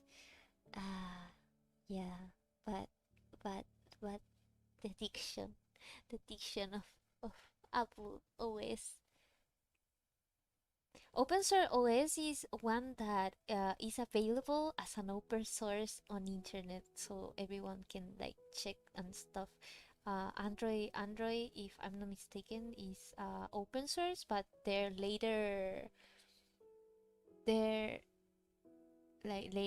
like more updated versions are not, if I'm not mistaken. But for example, uh, for for when the United States banned Huawei, and Google in working with Huawei, um, Huawei couldn't use Google anymore because I mean Android couldn't use Android anymore. But anyways, Android older OSs are open source, so they can still take those and make their own OS. They wouldn't have the latest versions of Android, though, but they can develop it based on that. Stock Android has proprietary code from Google as well as Google Library.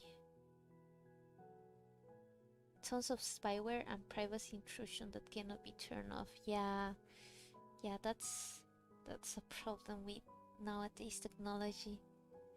Big question: are you doing anything besides drawing in your channel? I'm not saying I don't like drawing. It's freaking amazing. Thank you. On Saturdays I often play games. I I've been playing I've been playing Age of Calamity, and I'm gonna still play Age of Calamity till I finish the game, and then I probably play something like I don't know. One day can be Animal Crossing. Another day I want to play League because the season is starting. So I should. I haven't checked any of the meta of League right now, of LOL, League of Legends. Um, I haven't finished my. I did buy Mario All Stars 3D All Stars. I haven't finished it. I have to, so I want to play that on stream as well. You were paranoid at first, but now I am. I've always been paranoid, but I kind of need my things. So. Ah, and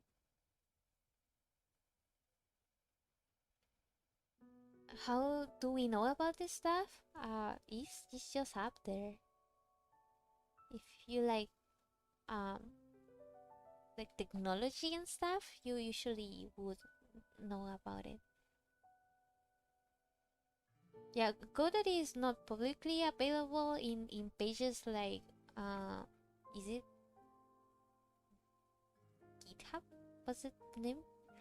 Um, those are not available. So for example, you can get them by reverse engineering or hacking and stuff, but they're not openly available. So for example, if you clone the OS, it would be illegal.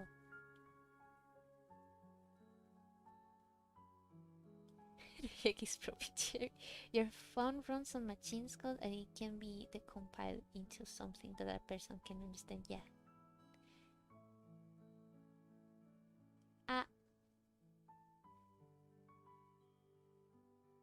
Still playing League in 2021? Yeah. I didn't play much last year, but uh, it's because my computer was really slow. But now that I'm using my brother's computer, I can get to play again. So most of last year and 2018 was me playing Yumi, which isn't like the most mechanically heavy champion. Hello T. Who do I main in League? Hello guys, I haven't seen you. I started as a jungle main, but since it was so stressful, I changed to a support main. Like often girls do. No, I actually started as a ADC main, but I liked jungle, so I changed to jungle, and then it was too stressful and gave me panic attacks, so I changed to support. I don't use too many champions though. I mostly use Yumi and Rakan, but I'm trying to learn more. Since I don't have much time to play League, I haven't get to learn more champions other than that. Hello, Coffee. Haven't seen you before either. I mean, earlier. Haven't seen you earlier either. Why do you always hear things for the first time here? You haven't heard about League of Legends? Yeah, it's about a decade now. 2019 just killed League for me. Uh, I thought the last year's competitive was really fun. But 2019 was fun too.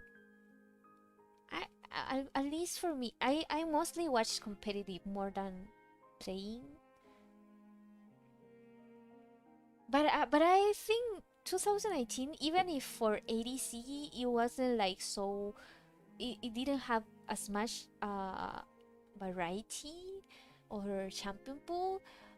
You still could innovate a lot in the likes of FPX and G2, and I did like that a lot. Yumi is the hardest champion ever. Bruh. No, it doesn't. It isn't. You just have to use your brain. You don't need mechanics. You just need to use your brain. Why do I always learn stuff here in really educational channel?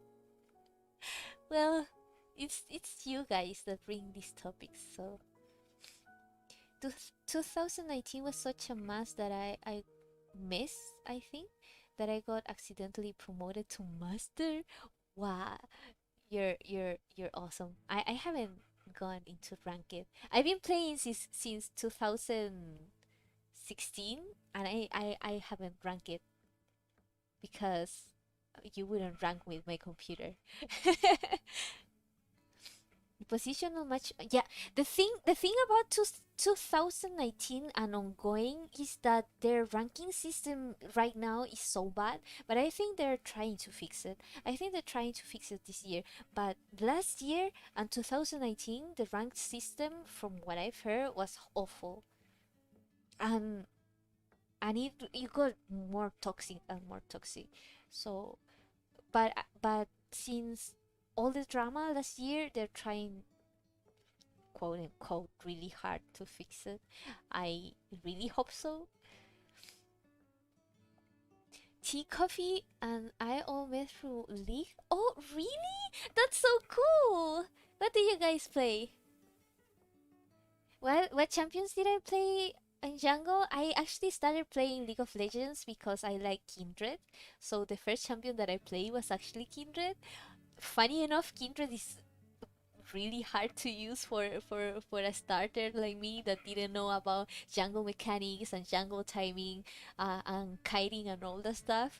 So I quickly changed champions to more tanky ones. For example, back then in 2016, my favorites to use were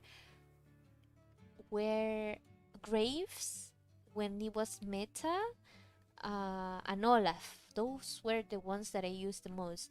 And then in 2017, I changed more to tanks, so I would use the likes of Sejani and Mumu. And then when I came back in 2000, and Bolivar, in the old Bolivar, and then when I came back in 2018, I remember using Nunu because he got uh, a remake, a rework. He got a rework, so I was using Nunu a lot before I changed to support. I actually changed to support because a friend told me that we should duo, and I was like, but I don't use any supers. And he was like, you can be Rakan and I can be Saya. And I was like, okay. So I started using Rakan, and then I started being uh, playing support.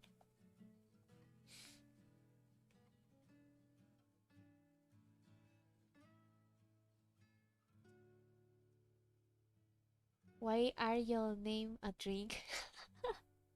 There's actually two teas and a coffee, and there's a bread too. We need a beer. We need a beer. You're an ADC main. What is your main? Who's good? The reason why I said 2019 sucked was because Diamonds got promoted to Grandmaster and Bronze ended up in Gold. But like there was people that was hard stuck. Uh but I think they fixed that in 2020 because for example a streamer that I follow, he was master in 2019. Uh no, he was grandmaster uh, and over 2020 he was hard stuck between Diamond 1 and Master. A lot of people hadn't played the game since the MMR got stuck. Yeah, a lot of people left the game, but I still find it funny. I mean, entertaining to watch competitive. That's what I do the most. Watch competitive.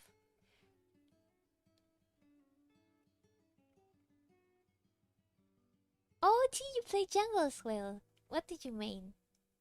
Jungle is not the easiest role. It's the hardest role, and it's the most stressing role.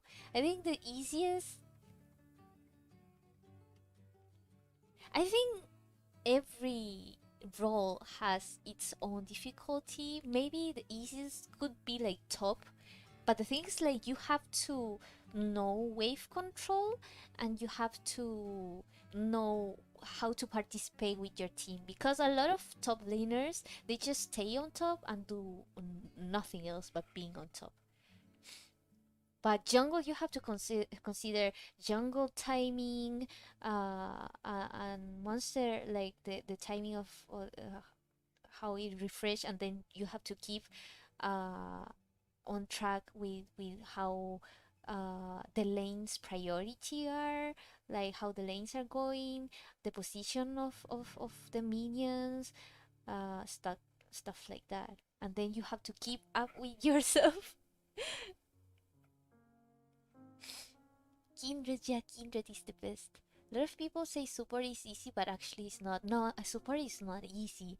It's a lot of responsibility. You have to keep up the vision, which is really important. You have to babysit your freaking ADC. I'm sorry, Coffee, I think it was. But you have to babysit your freaking ADC because if you leave it like for 5 seconds, they just throw themselves to the other lane and die. Um, and you have to overall help the whole team and know how to move in between lanes and stuff. So yeah, there's a lot of things to think about while being like a support. It's not like the most mechanically complicated, depending on the champion as well, but it's the one that you have to think about a lot of things compared to mid lane and top lane that have to mostly focus on their lane. Of course, you have to keep control over the map. but the super is the one. The super and the jungle are the ones that have to think about map state the most. Not that the other ones don't have to, of course. You may not try it out. Don't try it out. I don't know why people play League. It's toxic, but people play it, and I say people consider me myself. I don't know why I like it. I don't know why I play it, but I do. But it's toxic as hell. Hello, Kefisi? Do you say it like Kefisi? I need to study. Please help me convince myself. I need to go to it. So you guys stop writing. Yeah, League is free. And go study. The stream is going to end soon, so go study. Seriously, need to study right now. Have an exam. What are you doing here? Saying hello. Just to suffer. You play Kindred and Eve? I never got Eve. When I was playing, it wasn't too meta back then, but it sounds like so fun. But I feel like I would die so often with Eve. I did die often with Kindred. I was not a good Kindred. But then you use really hard mechanic jungles. That's nice. Are you good? Basically every ADC, but especially Kaisa, MF, Saya, and Jin. Then you probably hated last year because Kaisa and Saya were more like 2019, and last year was mostly um Aphelios and Senna. It was mostly Aphelios and Senna. Kindred jungle more than ADC though, and if I play top, but like you must be a masochist if you want to play Kindred ADC, because Kindred uh her advantages is if you take advantages of your marks. If not, you're kind of an average and below average ADC. I would say below average ADC. Yeah, it makes me hungry too.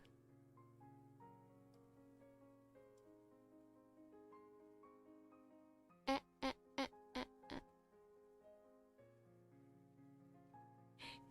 And Rob Dragon and Hill. And if anything goes wrong, you or Soup are blamed first. Yeah, as if anything goes wrong in a game, generally the support or the jungle get blamed, but mostly the jungle. The support is more macro, while lanes like ADC, uh, mid lane and top are more micro. I'm better with macro than I'm with mechanics, so jungle is easy in the sense that you don't have to last hit or trade, but you need a lot of knowledge about what's going on everywhere, and you have to not only keep track of what is going in your lanes from your team, you also have to keep track of what's going on in the enemy jungle, the position of the jungle. So if you can detect the jungle, then you can counter jungle, or for example, if the enemy jungle ganks in a lane, you can punish by taking their resources and keeping up with the timing of both your jungle and their jungle. Lee is a drug, it really is. But once you have the knowledge, it's much easier. Mm, but isn't like that for all lanes? And plus jungle change like really often during either the season or in between seasons. So I just learned one champ and one playstyle, and it worked all the way to high diamond. uh, Laning requires way more matchup specific knowledge. No, you need matchup knowledge too for jungle, especially after 2020. I mean, I don't know in 2021 because I haven't checked the new season, but in 2020 you did know a lot of like. But Jungle, I feel like Jungle in 2020 was really boring because it was mostly either Kindred, Graves, but like the second half of the year, second last half of the year was mostly Kindred, Graves, Evelyn, and not even that much Evelyn, Nidalee, Lilia, more like high farming jungles, and it was not as fun. But I do prefer that over tank jungles because tank meta is quite boring. I do feel like tank meta is quite boring.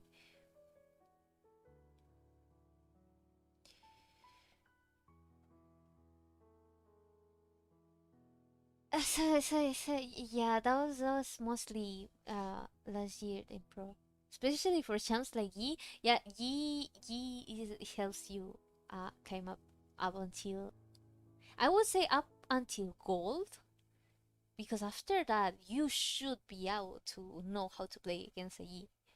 And not that I could say anything about it because I haven't ranked. So,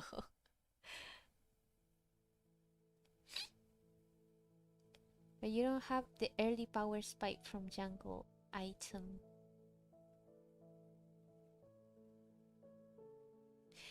Okay. I'm too hungry. I cannot read anymore. My brain is not working anymore. I'm way too hungry. So gonna leave the stream here. So gonna shout out my patrons. Uh, for Clover tier, Aisha, Jacqueline, Benjamin, Kevin. For Crew tier, Jessica, Saima. For Root tier, Angelica, Anija, Ariana, Claude, Daria, Glily. I still don't know how to say it. Helene, Ida, Jacqueline, Kate, Kelsey, Alina, Marcel, Savannah, Sydney, Tisha, and Bix. For Juntier, Eva, Bonafide Chuck, Nina, for Nina Tier, Amy, Audrey, Midnight, and Frank. And for No Clover Tier, I Air. So thank you so much everyone for coming to the stream today. I had a great time, such a great time hanging out with y'all and chatting.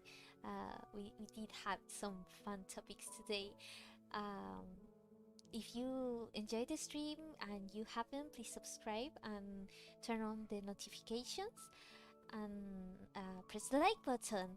If you, of course, if you liked, only if you liked. If you don't like, you can press the dislike button. But I wouldn't feel too good about it. And you can read my webtoons, for example, Blank that I was working on today, and Lost Soul in the links below, that are in the description, and follow me on social media to keep with me in on Instagram, on Twitter that I barely use. Description.